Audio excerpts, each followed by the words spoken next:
السلام عليكم ورحمة الله وبركاته. إن الحمد لله نحمده ونستعينه ونستغفره ونعوذ بالله من شرور أنفسنا ومن سيئات أعمالنا. من يهده الله فلا مضل له ومن يضلل فلا هادي له. وأشهد أن لا إله إلا الله وحده لا شريك له وأشهد أن محمدا عبده ورسوله. يا أيها الذين آمنوا اتقوا الله حق تقاته ولا تموتن إلا وأنتم مسلمون. أما بعد فإن خير الكلام كلام الله وأحسن الحديث حديث محمد صلى الله عليه وسلم وشر الأمور محدثاتها وكل محدثة بدعة وكل بدعة ضلالة وكل ضلالة في النار. ബഹുമാന്യരായ സഹോദരങ്ങളെ, ഇൻഷാ അല്ലാഹ് ഇന്നു മുതൽ ഈ ദിവസം നമ്മൾ ആരംഭിക്കുന്നത് ഇസ്ലാമിക കർമ്മശാസ്ത്ര പാഠങ്ങളാണ്. ഫിഖ്ഹ് എന്നറിയപ്പെടുന്ന ഇസ്ലാമിലെ നിസ്കാരവും നോമ്പും സക്കാത്തും ഹജ്ജുമൊക്കെ വിശദീകരിക്കപ്പെടുന്ന കാര്യമാണ് ദുറൂസുൻ ഫിൽ ഫിഖ് എന്നറിയപ്പെടുന്നത്. ഇൻഷാ അല്ലാഹ് ഇന്നു മുതൽ അതാണ് നമ്മൾ ആരംഭിക്കുന്നത്. അതിനുവേണ്ടി നമ്മൾ ആദ്യമായി തിരഞ്ഞെടുത്തിട്ടുള്ള ഗ്രന്ഥം ഷെയ്ഖുൽ ഇസ്ലാം മുഹമ്മദ് ബിൻ അബ്ദുൽ വഹാബ് റഹിമഹുല്ലയുടെ ഷുറൂത്തു സ്വലാത്തി വ അർക്കാനിഹ വ വാജിബാത്തിഹ എന്ന ഗ്രന്ഥമാണ്. നിസ്കാരത്തിൻ്റെ നിബന്ധനകളും അതിൻ്റെ റുക്നുകളും അതിൻ്റെ വാജിബുകളും ഇതാണ് ഈ അധ്യായത്തിൽ, ഈ കിതാബിൽ അദ്ദേഹം പ്രതിപാദിച്ചിട്ടുള്ളത്. സഹോദരങ്ങൾ, നിസ്കാരത്തിൻ്റെ സ്ഥാനത്തെക്കുറിച്ച് അറിയുന്ന ആളുകളാണ് നമ്മൾ. അല്ലാഹു സുബ്ഹാനഹു വ തആല നാളൊരു മുസ്ലിമിനോട് ഖിയാമത്ത് നാളിൽ ആദ്യമായി ചോദിക്കുന്നത് നിസ്കാരത്തെക്കുറിച്ചാണ് എന്ന് നബി സല്ലല്ലാഹു അലൈഹി വസല്ലം നമ്മെ അറിയിച്ചിട്ടുണ്ട്. ആ നിസ്കാരത്തിൻ്റെ കാര്യം, അതിൻ്റെ വിചാരണ ഒരാൾക്ക് എളുപ്പമാണ് എങ്കിൽ ശേഷമുള്ള മറ്റ് കർമ്മങ്ങളുടെ വിചാരണയും എളുപ്പമായിരിക്കും എന്നും അറിയിച്ചിട്ടുണ്ട്. എന്നാൽ ആ നിസ്കാരത്തിൻ്റെ കാര്യത്തിൽ ഒരാൾ വീഴ്ച വരുത്തുകയാണ്, അല്ലാഹു സുബ്ഹാനഹു വ തആല കൽപ്പിച്ചതുപോലെ അവൻ നിസ്കരിച്ചിട്ടില്ല എങ്കിൽ സഹോദരങ്ങളെ, ശേഷമുള്ള ഓരോ അമലിൻ്റെയും വിചാരണ വളരെ പ്രയാസകരമായിരിക്കും എന്ന് നബി സല്ലല്ലാഹു അലൈഹി വസല്ലം അറിയിച്ചിട്ടുണ്ട്. അതുകൊണ്ട് തന്നെ നമ്മെ സംബന്ധിച്ചിടത്തോളം എങ്ങനെയെങ്കിലുമൊക്കെ നിസ്കരിക്കുക എന്നുള്ളതല്ല, മറിച്ച് അല്ലാഹു സുബ്ഹാനഹു വ തആല നമ്മോട് കൽപ്പിച്ചതുപോലെ നബി സല്ലല്ലാഹു അലൈഹി വസല്ലം നിസ്കരിച്ച് കാണിച്ചു തന്നതുപോലെ പൂർണ്ണമായ നിസ്കാരം നമുക്ക് നിസ്കരിക്കേണ്ടതുണ്ട്. നിസ്കാരത്തെക്കുറിച്ച് പറയുമ്പോൾ അതിൻ്റെ ഉള്ളും പുറവും നമ്മൾ നന്നാക്കി നിസ്കരിക്കുമ്പോഴാണ് അത് പൂർണ്ണമായി അള്ളാഹുവിങ്കൽ പ്രതിഫലാർഹമാകുന്ന, പൂർണ്ണമായ പ്രതിഫലം ലഭിക്കുന്ന നിസ്കാരമായി മാറുകയുള്ളൂ. അതല്ലാതെ നമ്മളെല്ലാവരും കൈകെട്ടുന്നു, എങ്ങനെയെങ്കിലുമൊക്കെ നിസ്കരിക്കുന്നു, അങ്ങനെ നമ്മൾ നിസ്കരിച്ചു കഴിഞ്ഞാൽ അല്ലാഹു തആല അതിന് പൂർണ്ണമായ പ്രതിഫലം നൽകണമെന്നില്ല. മറിച്ച് അല്ലാഹു സുബ്ഹാനഹു വ തആല പ്രതിഫലം നൽകുന്നത് ഒരാൾ അതിൻ്റെ ബാഹ്യമായ രൂപത്തിൽ നബി സല്ലല്ലാഹു അലൈഹി വസല്ലം പറഞ്ഞതുപോലെ നിസ്കരിക്കുന്നുണ്ടോ, അതിൻ്റെ ഉള്ളിൽ അല്ലാഹു സുബ്ഹാനഹു വ തആലയോടുള്ള തഅലീമും അവനോടുള്ള ആദരവും അതുപോലെ ഭയഭക്തിയുമൊക്കെ നിറച്ചുകൊണ്ട് റബ്ബിനെ നന്നായി ദിക്ർ ചെയ്തുകൊണ്ടാണോ ഒരാൾ നിസ്കരിക്കുന്നത്, ഇതെല്ലാം പൂർത്തിയാക്കുമ്പോഴാണ് സഹോദരങ്ങളെ അല്ലാഹു സുബ്ഹാനഹു വ തആല ഒരാൾക്ക് നിസ്കാരത്തിൻ്റെ പൂർണ്ണമായ പ്രതിഫലം നൽകുന്നത്. നിസ്കാരത്തിനെ കൊണ്ട് പറയപ്പെടുന്ന എല്ലാ ശ്രേഷ്ഠതകളും ഗുണങ്ങളും ഒരാൾക്ക് ലഭിക്കുന്നത് ആ രൂപത്തിൽ ഒരാൾ നിസ്കരിക്കുമ്പോഴാണ്. എങ്ങനെയെങ്കിലുമൊക്കെ നിസ്കരിക്കാൻ എല്ലാവർക്കും കഴിയുന്നതാണ്. നബി സല്ലല്ലാഹു അലൈഹി വസല്ലമയുടെ കാലഘട്ടത്തിൽ മുനാഫിക്കുകൾ പോലും നിസ്കരിച്ചിരുന്നു എന്നാണ്. വൈദാ ഖാമു ഇലസ്സലാത്തി ഖാമു കുസാല, അവർ നിസ്കാരത്തിന് വേണ്ടി നിന്ന് കഴിഞ്ഞാൽ മടിയന്മാരായി നിസ്കരിക്കും. യുറാഊനന്നാസ്, ജനങ്ങളെ കാണിക്കാനാണ് നിസ്കരിക്കുന്നത്. വലാ യദ്കുറൂനല്ലാഹ ഇല്ലാ ഖലീല, കുറച്ചല്ലാതെ അവർ അള്ളാഹുവിനെ ഓർക്കുകയില്ല എന്നാണ്. അപ്പോൾ മുനാഫിക്കുകളുടെ നിസ്കാരം പോലെ ആകാൻ പാടില്ല. അല്ലാഹു തആല നന്നായി ഓർക്കുന്ന നിസ്കാരമായിരിക്കണം നമ്മുടേത്. അതിനുവേണ്ടി സഹോദരങ്ങളെ, നിസ്കാരത്തെക്കുറിച്ച് നമ്മൾ പഠിക്കേണ്ടതുണ്ട്. അതിലേറ്റവും പ്രധാനപ്പെട്ട കാര്യമാണ് ആ നിസ്കാരം അല്ലാഹു സുബ്ഹാനഹു വ തആല നമ്മളിൽ നിന്ന് സ്വീകരിക്കാൻ, നാം നിസ്കരിക്കാൻ വന്ന് നിൽക്കുന്നതിന് മുമ്പ് നമ്മൾ ചെയ്യേണ്ട ചില കാര്യങ്ങളുണ്ട്. അതിനാണ് ശുറൂത്തുസ്സല എന്ന് വിളിക്കപ്പെടുന്നത്, നിസ്കാരത്തിൻ്റെ നിബന്ധനകൾ എന്ന് വിളിക്കപ്പെടുന്നത്. ആ നിബന്ധനകൾ പൂർത്തിയാക്കി നമ്മൾ നിസ്കാരം ആരംഭിക്കുമ്പോഴാണ് നിസ്കാരം ശരിയാവുകയുള്ളൂ.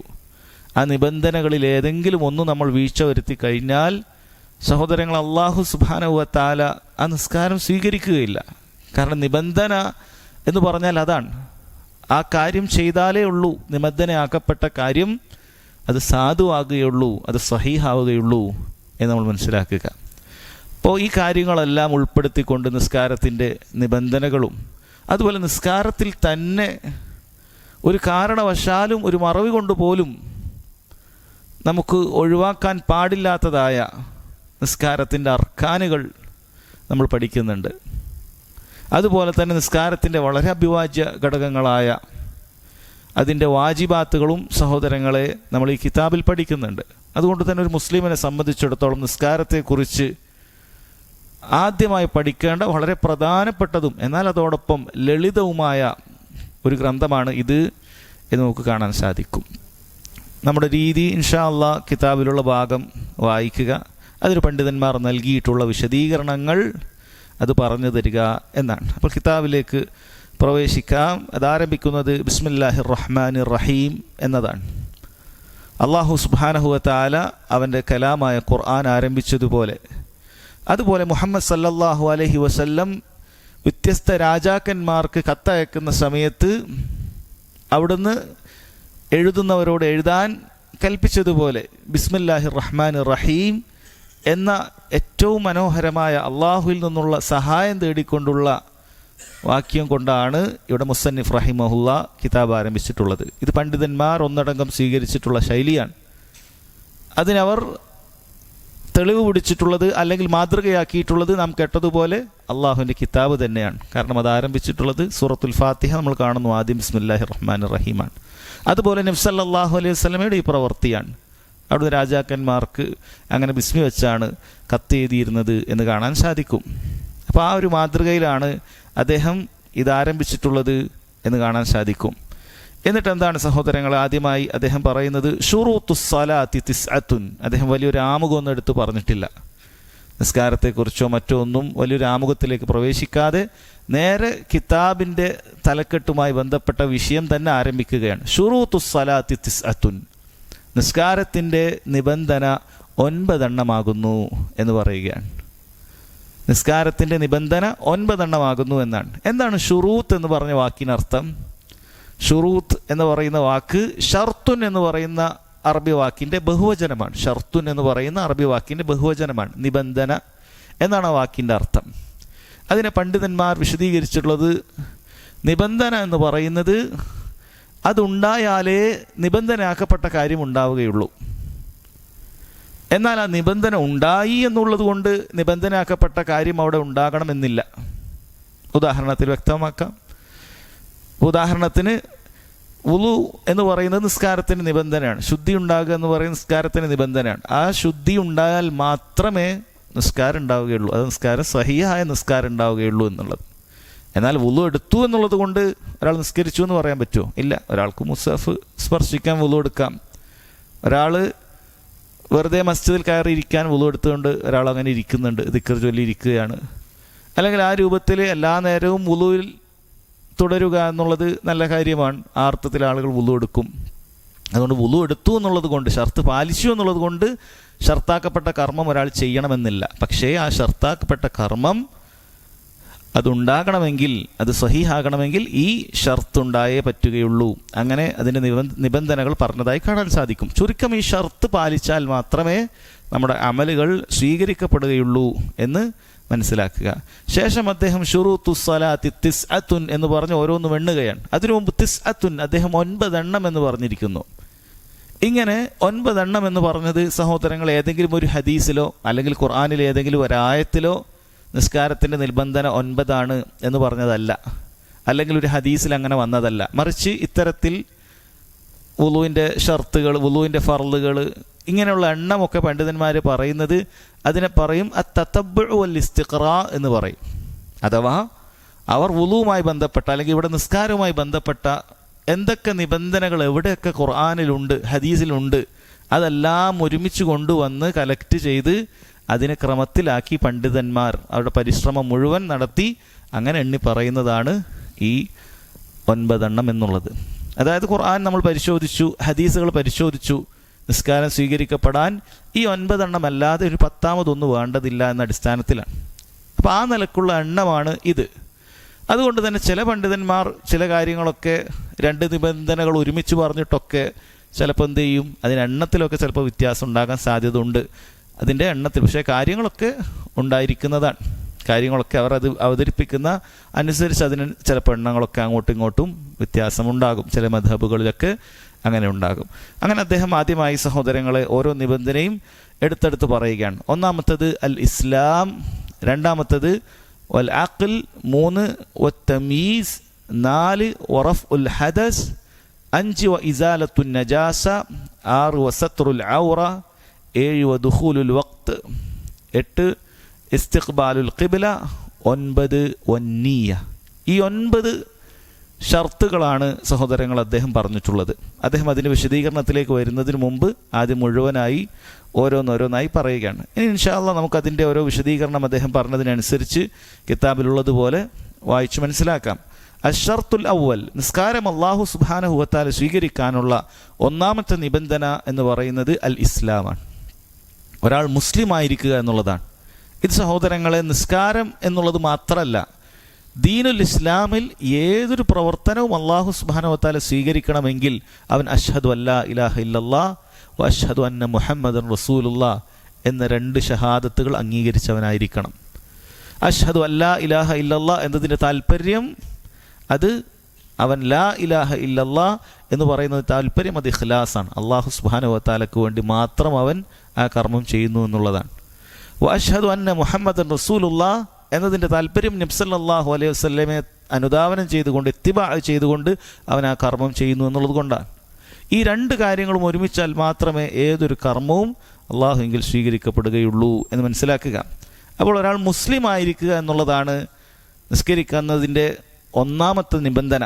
അദ്ദേഹം അതിൻ്റെ വിപരീതം കൂടി പറയുന്നുണ്ട്, വളിദ്ദുഹു അൽ കുഫർ. അതിൻ്റെ വിപരീതം എന്ന് പറയുന്നത് അതൊരാൾ കുഫറിലാവുക എന്നുള്ളതാണ്. വൽ കാഫിറു അമലുഹു മർദൂദുൻ. ഒരു കാഫിറിനെ സംബന്ധിച്ചിടത്തോളം അവൻ്റെ പ്രവർത്തനങ്ങൾ തള്ളപ്പെടുന്നതായിരിക്കും. വലോ അമില അയ്യ അമലിൻ, അവൻ എന്ത് പ്രവർത്തനം പ്രവർത്തിച്ചാലും അല്ലാഹു സുബ്ഹാനഹു വ തആല ഒരു കാഫിറിൽ നിന്നും അമൽ സ്വീകരിക്കുകയില്ല. വലാ തുഖ്ബലു സ്വലാത്തു ഇല്ലാ മിൻ മുസ്ലിം, ഒരു മുസ്ലിമിൽ നിന്നല്ലാതെ അല്ലാഹു സുബ്ഹാനഹു വ തആല നിസ്കാരം അല്ലാഹു സ്വീകരിക്കുകയില്ല, കബൂലാക്കുകയില്ല എന്ന് അദ്ദേഹം പറയുകയാണ്. അപ്പോൾ നിസ്കാരം അല്ല ഏതൊരു കർമ്മവും സ്വീകരിക്കപ്പെടാനുള്ള ഒന്നാമത്തെ നിബന്ധന സഹോദരങ്ങളെ നമ്മൾ മനസ്സിലാക്കി ഒരാൾ മുസ്ലിം ആയിരിക്കുക എന്നുള്ളതാണ്. അതുകൊണ്ട് തന്നെ കാഫിറായ ഒരു വ്യക്തിയെ സംബന്ധിച്ചിടത്തോളം അവൻ ഈ ദുനിയാവിൽ എന്തെല്ലാം ആളുകൾക്ക് സേവനങ്ങളും നന്മകളും എന്തെല്ലാം നല്ല നല്ല പ്രവർത്തനങ്ങൾ അവൻ നിർവഹിച്ചാലും പരലോകത്തേക്ക് സഹോദരങ്ങളെ അതുകൊണ്ട് ഒരു ഉപകാരവും അവനുണ്ടാവുകയില്ല എന്നാണ്. കാരണം അല്ലാഹു സുബ്ഹാനഹു വ തആല ഒരു കർമ്മം സ്വീകരിക്കണമെങ്കിൽ അതിന് പ്രതിഫലം നൽകണമെങ്കിൽ അതിൻ്റെ നിബന്ധനയാണ് അവൻ റബ്ബിനെ മാത്രം ഇബാദത്ത് ചെയ്തുകൊണ്ട് ലാ ഇലാഹ ഇല്ലല്ലാഹ് അംഗീകരിച്ചുകൊണ്ട് അതുറക്കെ പ്രഖ്യാപിച്ചുകൊണ്ട് മുസ്ലിമായി അവൻ ജീവിക്കണമെന്നുള്ളത്. അങ്ങനെ ജീവിക്കാത്തിടത്തോളം കാലം സഹോദരങ്ങളെ, അങ്ങനെ ജീവിക്കാത്തിടത്തോളം കാലം അള്ളാഹു അവൻ്റെ ഒരു അമലും സ്വീകരിക്കുകയില്ല. അതിൽപ്പെട്ടതാണ് ഈ നിസ്കാരം എന്ന് പറയുന്നത്. വലോ അമില അയ്യ അമൽ എന്ന് അദ്ദേഹം പ്രത്യേകം പറഞ്ഞിട്ടുണ്ട്. ഏത് അമൽ ചെയ്താലും അള്ളാഹു സുബ്ഹാനഹു വ തആല എന്ത് ചെയ്യില്ല, അവനെ സ്വീകരിക്കുകയില്ല എന്നുള്ളതാണ്. എന്നിട്ട് അദ്ദേഹം തെളിവ് കൊടുക്കുന്നുണ്ട്. വദ്ദലീലു ഖൗലുഹു തആല, അല്ലാഹു സുബ്ഹാനഹു വ തആല കാഫിറുകളുടെ അമലുകൾ സ്വീകരിക്കുകയില്ല എന്ന് പറഞ്ഞതിൻ്റെ തെളിവ് സൂറത്തു തൗബയിൽ ഒരായത്താണ്. 2 ആയത്തുകൾ അദ്ദേഹം കൊടുത്തിട്ടുണ്ട്. ഒന്ന് സൂറത്തു തൗബയിൽ, മറ്റൊന്ന് സൂറത്തുൽ ഫുർഖാനിൽ. മാ കാന ലിൽ മുശ്രിക്കീൻ അൻ യഅ്മുറു മസാജിദല്ലാഹ് ഷാഹിദീന അലാ അൻഫുസിഹിം ബിൽ കുഫർ ഉലൈക ഹബിതത് അഅമാലുഹും വഫിന്നാരി ഹും ഖാലിദൂൻ. മാ കാന ലിൽ മുശ്രിക്കീൻ, മുശ്രിക്കുകൾക്ക് പാടില്ലാത്ത കാര്യമാണ്. യഅ്മുറു മസാജിദല്ലാഹ്, അള്ളാഹുവിൻ്റെ ഭവനം ഇനി അത് പരിപാലിക്കുക എന്നുള്ളത് അവർക്ക് പാടില്ല. കാരണം എന്താണ്? ഷാഹിദീന അല അൻഫുസിഹിം ബിൽ കുഫർ, അവർ അവരുടെ കുഫ്രൻ പ്രവർത്തികൾക്ക് സാക്ഷിയായിക്കൊണ്ടിരിക്കുകയാണ്. അതായത് അവരുടെ കർമ്മങ്ങൾ ആ കുഫ്റൻ പ്രവർത്തനങ്ങൾ അത് വിളിച്ചു പറയുന്നുണ്ട്, അത് കുഫറാണ്. അതിന് അവർ കുഫറിന് സാക്ഷ്യം വഹിച്ചുകൊണ്ടിരിക്കുകയാണ്. അവർ കാഫറുകളായി തുടർന്നുകൊണ്ടിരിക്കുകയാണ്. അവർ തൗബ ചെയ്ത് ഇസ്ലാമിലേക്ക് വന്നിട്ടില്ല. അതുകൊണ്ട് തന്നെ അവർ മസ്ജിദ് പരിപാലിക്കാൻ പാടില്ല എന്നാണ് പറയുന്നത്. ഉലായിക ഹബിതത് അഅമാലുഹും, അവരുടെ കർമ്മങ്ങൾ ഇതാ പൊളിഞ്ഞു പോയിരിക്കുന്നു. കാരണം മുസ്ലിം ആയിട്ടില്ല. അതുകൊണ്ട് അവർ കാബ അതെത്ര നന്നായി നോക്കിയാലും, അല്ലെ, കാബയെ മക്കയിലുള്ള മുശ്രിക്കുകൾ നോക്കിയിരുന്നു. നബി സല്ലല്ലാഹു അലൈഹി വസല്ലമക്ക് മക്കം ഫത്ഹിലൂടെ അത് തിരിച്ചു കിട്ടുന്നത് വരെ മക്കയിലെ ഭരണ മുശ്രിക്കുകൾക്കായിരുന്നു. അവരാണ് അതിനെ പരിപാലിച്ചിരുന്നത്, അവരാണ് അതിനെ നോക്കിയിരുന്നത്. പക്ഷെ അല്ലാഹു തആല പറയുന്നത് എന്താണ്? ഉലായിക ഹബിതത് അഅമാലുഹും, അവരുടെ അമലുകളൊക്കെ പൊളിഞ്ഞുപോയി. വഫിന്നാരിഹും ഖാലിദൂൻ, അവർ നരകത്തിൽ ശാശ്വതരായിരിക്കും. കാരണം അവർ കുഫാറുകളായി തുടരുകയാണ്. കുഫാറുകളായി തുടർന്നാൽ അല്ലാഹു സുബ്ഹാനഹു വ തആല അത് സ്വീകരിക്കുകയില്ല എന്നാണ് സഹോദരങ്ങളെ പറഞ്ഞിട്ടുള്ളത്. പിന്നീട് അദ്ദേഹം രണ്ടാമതായി കൊടുത്ത തെളിവ് വഖൗലുഹു തആല വഖദിംനാ ഇലാ മാ അമിലു മിൻ അമലിൻ ഫജഅൽനാഹു ഹബാഅൻ മൻസൂറ. നാളെ ഖിയാമത്ത് നാളിൽ അല്ലാഹു സുബ്ഹാനഹു വ തആല ഓരോരുത്തരുടെയും അമലിനെ പരിഗണിക്കുന്ന സമയത്ത് ഷിർക്ക് കലർന്ന പ്രവർത്തനങ്ങളുമായി വന്ന ആളുകൾക്ക് നേരെ റബ്ബ് തിരിയുകയാണ്. വഖദിംനാ ഇലാ മാ അമിലു മിൻ അമലിൻ, അവർ ചെയ്ത അമലുകൾക്ക് നേരെ ഞാൻ തിരിഞ്ഞു. ഫജഅൽനാഹു ഹബാഅൻ മൻസൂറ, ചിതറിയ ധൂളികൾ പോലെ അതിനെ നാം ഇല്ലാതാക്കി കളയുന്നതാണ്. അതിനെ അല്ലാഹു സുബ്ഹാനഹു വ തആല സ്വീകരിക്കുകയില്ല എന്നാണ്. ഹബാഅൻ മൻസൂറ, വളരെ ചിതറിയ ധൂളുകൾ പോലെ, നേരിയ ധൂളികൾ പോലെ. അവൻ വലിയ വലിയ കർമ്മങ്ങൾ അവൻ ചെയ്തിട്ടുണ്ടാകും, പക്ഷേ ഷിർക്ക് കലർന്നതിനാൽ അള്ളാഹു അത് സ്വീകരിക്കുകയില്ല. സഹോദരങ്ങൾ, ഇത് വലിയ ഷിർക്കിൻ്റെ വിഷയത്തിൽ മാത്രമല്ല. പണ്ഡിതന്മാർ ഈ ആയത്ത് റിയാവും ചെറിയ ഷിർക്കും ഒക്കെ വരുന്നതിലും അവർ ഉദ്ധരിച്ചിട്ടുണ്ട്. കാരണം ചെറിയ ഷിർക്കാണ് സംഭവിച്ചിട്ടുള്ളത് എങ്കിലും അമല് പൊളിഞ്ഞു പോകുന്നതിൽ ഒരുപോലെ തന്നെയാണ്. ഏത് വലിയ ഷിർക്കായാലും ശരി, ചെറിയ ഷിർക്കായാലും ശരി, അമല് പൊളിഞ്ഞു പോകാൻ അത് മതിയായതാണ്. വലിയ ഷിർക്കാണെങ്കിൽ ഒരാൾ ഇസ്ലാമിൻ്റെ വൃത്തത്തിൽ തന്നെ പുറത്തു പോകും എന്ന അപകടത്തിലേക്കുണ്ട്. എന്നാൽ ചെറിയ ഷിർക്കിൽ അത് ഉണ്ടാവുകയില്ല. പക്ഷെ അമലിൻ്റെ കാര്യം ഒരുപോലെ തന്നെയാണ്. നമ്മൾ കഷ്ടപ്പെട്ട് ചെയ്ത അമലില്ലാതായി തീരും. അതുകൊണ്ടാണ് സഹാബികളൊക്കെ അവർ അമൽ ചെയ്യുന്ന സമയത്ത് ഏറ്റവും പേടിച്ചിരുന്നത്. കാരണം അമൽ അല്ലാഹു സുബ്ഹാനഹു വ തആല സ്വീകരിക്കാതായി പോരും. അതുകൊണ്ട് അൽ ഇസ്ലാം എന്ന് പറയുമ്പോൾ സഹോദരങ്ങളെ, അതിൻ്റെ ലിദ് ഷിർക്കും കുഫറുമാണ്. ആ ഷിർക്ക് എന്ന് പറയുന്നത് കുഫർ അക്ബറും അസ്ഗറും ഉണ്ട്. അത് മനസ്സിലാക്കേണ്ടതാണ്. അത് രണ്ടിൽ നിന്നും രക്ഷപ്പെടണം. അത് രണ്ടിൽ നിന്നും രക്ഷപ്പെടുമ്പോഴേ അല്ലാഹു സുബ്ഹാനഹു വ തആല അവരുടെ നിസ്കാരം സ്വീകരിക്കുകയുള്ളൂ. അതിലാദ്യത്തേത് നമുക്ക് ഭൂമിയിൽ നിന്ന് മനസ്സിലാക്കുന്ന കാര്യമാണ്, നമുക്ക് പറയാവുന്ന കാര്യമാണ്. മുസ്ലിം അല്ലാത്ത ആളുകളോട് നിസ്കരിക്കാൻ പാടില്ല, കാരണം നിസ്കരിച്ച് സ്വീകരിക്കുകയില്ല. ഇസ്ലാമിലേക്ക് നീ വന്നിട്ട് വേണം നിസ്കരിക്കാൻ. പക്ഷെ രണ്ടാമത്തെ കാര്യം നമുക്ക് അറിയുകയില്ല, നമ്മുടെ നമസ്കാരം അല്ലാഹു സ്വീകരിച്ചിട്ടുണ്ടോ ഇല്ലേ. ഈ പറയുന്ന മുസ്ലിം ആയിക്കൊണ്ട് ഇഖ്ലാസോടുകൂടി ഞാൻ നിസ്കരിച്ചിട്ടുണ്ടോ, നാളെ അള്ളാഹുവിൻ്റെ അടുക്കലെത്തുമ്പോഴാണ് അത് മനസ്സിലാക്കുക. അതുകൊണ്ട് അതും നമ്മൾ പ്രത്യേകം മനസ്സിലാക്കേണ്ട കാര്യമാണ്. ഈ രണ്ടായത്തുകളാണ് അദ്ദേഹം ഇസ്ലാം ഉണ്ടായാൽ മാത്രമേ, മുസ്ലിമായാൽ മാത്രമേ നിസ്കാരം സ്വീകരിക്കപ്പെടുകയുള്ളൂ എന്ന് പറയാൻ കൊണ്ടുവന്നിട്ടുള്ളത്. വശർതു സാനി, രണ്ടാമത്തെ നിബന്ധന അദ്ദേഹം പറഞ്ഞു അൽ അഖ്ൽ. മുഹമ്മദ് അബ്ദുൽ വഹാബ് റഹിമഹുല്ലാ അദ്ദേഹം പറയുകയാണ് അൽ അഖ്ൽ, അഖ്ൽ ഉണ്ടാകണം, ബുദ്ധി ഉണ്ടാകണം. വളിദ്ദുഹു അൽ ജുനൂൻ, അതിൻ്റെ വിപരീതം ഭ്രാന്ത് ഉണ്ടാവുക എന്നുള്ളതാണ്. കാരണം ബുദ്ധി ഉണ്ടാകണം എന്നുകൊണ്ട് ഉദ്ദേശിക്കുന്നത് എന്താണ്? ഭ്രാന്തന്മാരാകാൻ പാടില്ല. വൽ മജ്നൂനു മർഫൂഉൻ അൻഹുൽ ഖലം ഹത്താ യുഫീഖ്, കാരണം ഒരു ഭ്രാന്തനെ സംബന്ധിച്ചിടത്തോളം അവന് ഭ്രാന്ത് മാറി നേരായ അവസ്ഥയിലേക്ക് എത്തുന്നത് വരെ അല്ലാഹു സുബ്ഹാനഹു വ തആല അവന്മേലുള്ള പേന ഉയർത്തിയിരിക്കുകയാണ്. മലക്കുകളൊന്നും തന്നെ അവൻ്റെ വിഷയത്തിൽ എഴുതുകയില്ല, നന്മകളോ തിന്മകളോ അവൻ്റെ വിഷയത്തിൽ എഴുതുകയില്ല. വൽ മജ്നൂനു മർഫൂഉൻ അൻഹുൽ ഖലം ഹത്താ യുഫീഖ്. ഇവിടെ സഹോദരങ്ങളെ മനസ്സിലാക്കേണ്ടത്, ഭ്രാന്ത് ഉള്ളൊരു വ്യക്തിയെ സംബന്ധിച്ചിടത്തോളം അവന് അഖ്ലില്ല, ബുദ്ധിമാന്ദ്യമോ മറ്റോ ഒക്കെ ഉള്ള ഒരു കുട്ടി അല്ലെങ്കിൽ അങ്ങനെയുള്ളൊരു മനുഷ്യൻ, അയാളെ സംബന്ധിച്ചിടത്തോളം അയാൾക്ക് ശരീഅത്തിൻ്റെ ഒരു തക്ലീഫുമില്ല. അയാൾക്ക് നിസ്കാരമോ നോമ്പോ സക്കാത്തോ ഹജ്ജോ ഒന്നും അയാൾക്ക് ബാധ്യസ്ഥതയില്ല. പക്ഷേ സക്കാത്തിൻ്റെ വിഷയം, സമ്പത്തുമായി ബന്ധപ്പെട്ട വിഷയം, അവിടെ അദ്ദേഹത്തിന് ആ രൂപത്തിലുള്ള സമ്പത്തുണ്ട് എങ്കിൽ അദ്ദേഹത്തിൻ്റെ വലിയ എന്ത് ചെയ്യണം? അത് അയാളുടെ സമ്പത്ത് കൊടുക്കണമെന്നാണ്. ഇദ്ദേഹത്തിനൊന്നും ചെയ്യേണ്ടതില്ല. അല്ല, അങ്ങനെ വലിയ അത് കൊടുത്തിട്ടില്ലെങ്കിൽ ഈ വ്യക്തിക്ക് കുറ്റം കിട്ടുമോ? ഇല്ല. കാരണം ഇയാൾ അക്കലില്ലാത്ത ആളാണ്. ഇയാൾ അക്കലില്ല, ഇയാൾക്ക് ബുദ്ധിയില്ല, ഇയാൾക്ക് എന്താണ് ചെയ്യേണ്ടതെന്ന് അറിയില്ല.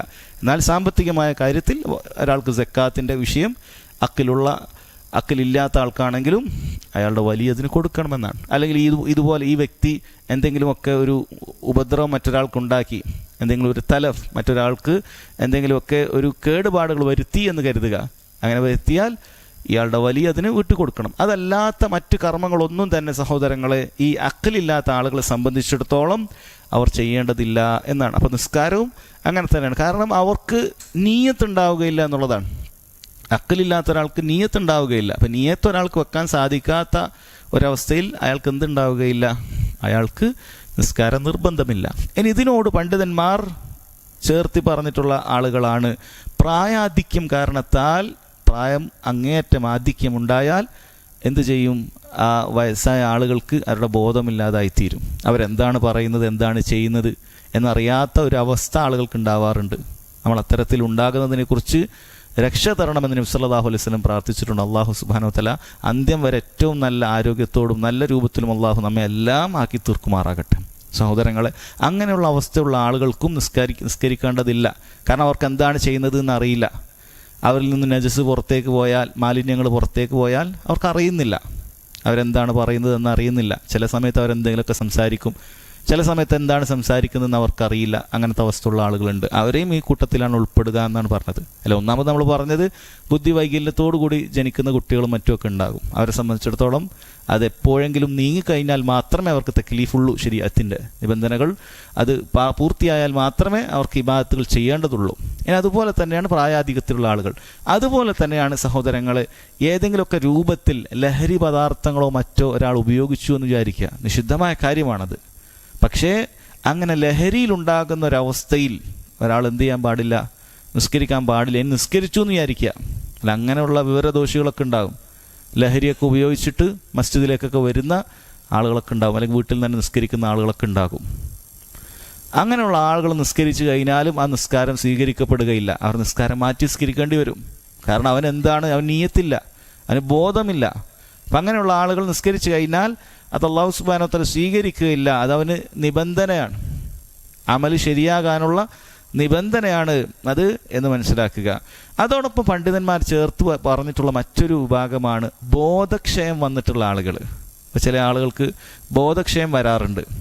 അപ്പോൾ അവരുടെ ഹുക്കും എന്താണ് എന്ന് പണ്ഡിതന്മാർ പറഞ്ഞിട്ടുണ്ട്. അപ്പോൾ അവരുടെ ഹുക്കുമിനെ കുറിച്ച്, വിധിയെക്കുറിച്ച് പണ്ഡിതന്മാർക്കിടയിൽ അഭിപ്രായ വ്യത്യാസം കാണാൻ സാധിക്കും. ചിലർ പറഞ്ഞു, ഒരാൾ ബോധക്ഷയം വന്നിട്ട് ഒരു ദിവസം അല്ലെങ്കിൽ അതിൽ കുറവാണ് അയാൾക്ക് ബോധക്ഷയം ഉണ്ടായി എന്ന് വിചാരിക്കുക. ഒരാൾ ഒരു ദിവസം രാവിലെ തന്നെ ബോധം കിട്ടും, പിന്നെ രാത്രി എഴുന്നേറ്റിട്ടുള്ളൂ. അപ്പോൾ അയാൾക്ക് അതിനിടയിൽ ളുഹറും അസ്റും മഗ്രിബ് ഏഷയൊക്കെ നഷ്ടപ്പെട്ടു എന്ന് വിചാരിക്കുക. അയാളത് ഖളാ വീട്ടേണ്ടതുണ്ടോ? പണ്ഡിതന്മാർ പറഞ്ഞു, ഒരു ദിവസമോ അതിൽ കുറവാണെങ്കിൽ, അതായത് 5 വക്തോ അതിൽ കുറവാണെങ്കിൽ ഖളാ വീട്ടണം. അയാളുടെ ഹുക്കുമുൻ നായിമാണ്, ഉറങ്ങുന്നവനെ പോലത്തെ ഹുക്കുമാണ്. അല്ല, ഉറങ്ങുന്നവനെ സംബന്ധിച്ചിടത്തോളം അതല്ലേ, ഉറങ്ങിക്കഴിഞ്ഞാൽ അയാൾക്ക് നിസ്കാരമില്ല, ഒരാൾക്ക് നിസ്കരിക്കാൻ സാധിക്കില്ല. പക്ഷെ ഉണർന്ന ഉടനെ എന്ത് ചെയ്യണം? അയാൾ നിസ്കരിക്കേണ്ടതാണ്. അതുപോലെയാണ് എന്നാണ് പറയുന്നത്. എന്നാൽ അതിൽ കൂടുതൽ 2 ദിവസമോ 3 ദിവസമോ ഒക്കെ ആയിക്കഴിഞ്ഞാൽ അയാളുടെ ഹുക്കും ഈ പറയുന്ന മജ്നൂൻ്റെ ഹുക്കുമായിരിക്കും. അതായത് ബോധം നീങ്ങിപ്പോയ ഒരവസ്ഥയാണ്. അയാൾക്ക് 1-2 ദിവസം ബോധം മറിഞ്ഞിരിക്കുകയായിരുന്നു. ഇപ്പോൾ മജ്നൂനെ സംബന്ധിച്ചിടത്തോളം പിന്നെ എപ്പോഴെങ്കിലൊക്കെ ഭ്രാന്തി നീങ്ങിയാൽ ഖളാ വീട്ടേണ്ടതുണ്ടോ? ഇല്ലല്ലോ. അതേപോലെ തന്നെ ഇദ്ദേഹത്തിനും ഖളാ വീട്ടേണ്ടതില്ല എന്നാണ് പറയുന്നത്. ഇതിന് തെളിവായി അദ്ദേഹം ഹദീസ് കൊണ്ടുവന്നിട്ടുണ്ട്. വദ്ദലീലു അൽ ഹദീസ്, ഇതിന് തെളിവായിട്ട് ഹദീസ്. ഇതാണ് അഹ്ലുസുന്നത്ത് വൽ ജമാഅത്തിന്റെ രീതി. അവരേതൊരു വിഷയം പറയുമ്പോൾ ഇന്നതിൻ്റെ ഷർത്താണ്, ഇന്നതിൻ്റെ ഫർളാണ് എന്ന് പറയുമ്പോൾ അതിന് ഖുർആനിൽ നിന്നോ ഹദീസിൽ നിന്നോ അല്ലെങ്കിൽ ഇജ്മായിൽ നിന്നോ അവരെന്ത് കൊണ്ടുവരും? തെളിവ് കൊണ്ടുവരും. ഇന്നത് ഇജ്മാ ആണ്, അംഗീകരിക്കപ്പെട്ട ഏകാഭിപ്രായമുള്ള കാര്യമാണ്, അത് ദീനുൽ ഇസ്ലാമിലെ ഹുജ്ജത്താണ്, അല്ലെങ്കിൽ ഖുർആനിലുണ്ട് ഹദീസിലുണ്ട് എന്ന് കാണാൻ സാധിക്കും. അദ്ദേഹം തെളിവ് കൊണ്ടുവരികയാണ്. റുഫി അൽ ഖലമു അൻ സലാസ, 3 ആളുകളുടെ മേൽ പേന ഉയർത്തപ്പെട്ടിരിക്കുന്നു. അവരുടെ വിഷയത്തിൽ പേന എഴുതുകയില്ല, മലക്കുകൾ എഴുതുകയില്ല. ആരൊക്കെയാണ്?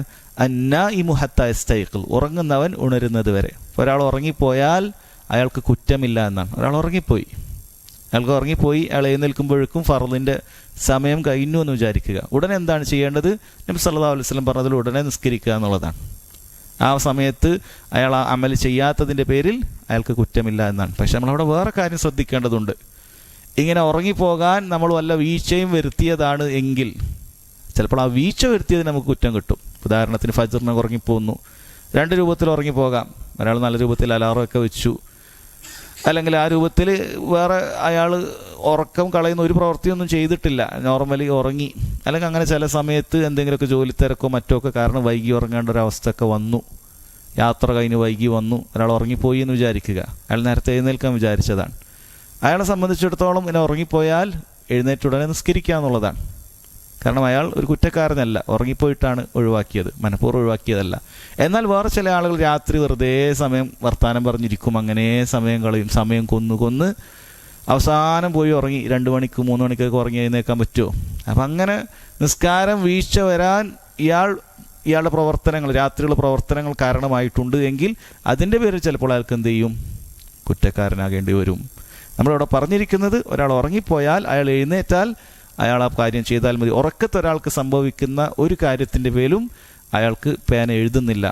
അതിനോടൊപ്പം പറഞ്ഞ കാര്യമാണ് വൽ മജ്നൂൻ ഹത്താ യുഫീഖ്, ഭ്രാന്തൻ അതിൽ നിന്നും അവന് മാറുന്നത് വരെ, അതിൽ നിന്നും അവൻ്റെ തക്ലീഫ് വരുന്നത് വരെ എന്നാണ് പറഞ്ഞിട്ടുള്ളത്. മൂന്നാമത് പറഞ്ഞിട്ടുള്ളത് വസ്സബിയു ഹത്താ യബ്ലുഗ്, കുട്ടി പ്രായപൂർത്തി എത്തുന്നത് വരെ എന്നാണ്. അത് ഇൻഷാ അല്ലാഹ് അടുത്ത ഷർത്തിൽ വരുന്നുണ്ട്. അപ്പോൾ ഇവിടെ പറഞ്ഞു വന്നിട്ടുള്ളത് അഖ്ൽ എന്നുള്ളത് ഒരാളുടെ അമൽ സ്വീകരിക്കപ്പെടാനുള്ള, സഹീഹാകാനുള്ള നിബന്ധനയിൽപ്പെട്ടതാണ് എന്നാണ് പറഞ്ഞിട്ടുള്ളത്. പിന്നെ പറഞ്ഞു, പിന്നെ അടുത്ത നിബന്ധന സഹോദരങ്ങളെ പറഞ്ഞു, അതോടൊപ്പം ഈ ഹദീസിൽ പറഞ്ഞ മൂന്നാമത്തെ കാര്യം വസ്സഗീറു ഹത്താ യബ്ലുഗ്, കുട്ടി പ്രായപൂർത്തി എത്തുന്നത് വരെ എന്ന് പറഞ്ഞിട്ടുണ്ട്. കുട്ടി പ്രായപൂർത്തി എത്തുന്നത് വരെ, ഇവിടെ ഇനി നമുക്കിനി അത് വരുന്നുണ്ട്. പ്രായപൂർത്തി എത്തുന്നത് വരെ എന്ന് പറഞ്ഞാൽ ഒരു കുട്ടിക്ക് എപ്പോഴാണ് പ്രായപൂർത്തി എത്തുക? പണ്ഡിതന്മാർ പറഞ്ഞു, ഒരു ആൺകുട്ടിയാണെങ്കിൽ 3-4 കാര്യം അവനിൽ സംഭവിച്ചു കഴിഞ്ഞാൽ അവന് പ്രായപൂർത്തി എത്തി. ഒന്നുകിൽ അവൻ്റെ ലൈംഗിക അവയവത്തിന് ചുറ്റും രോമങ്ങൾ മുളച്ചു തുടങ്ങുക, അത് പ്രായപൂർത്തിയുടെ ലക്ഷണമാണ്. ഇനി അതല്ലെങ്കിൽ ഇഹ്തിലാം ഉണ്ടാവുക, സ്ഖലനം ഉണ്ടാകുക, അത് സ്വപ്നസ്ഖലനമാകട്ടെ, അതല്ല പകലുള്ള സമയത്തോ മറ്റോ ഉണ്ടാകുന്നതാകട്ടെ, അങ്ങനെ ഉണ്ടായാൽ അതും അവൻ പ്രായപൂർത്തി എത്തിയിട്ടുണ്ട് എന്നതിൻ്റെ അടയാളമാണ്.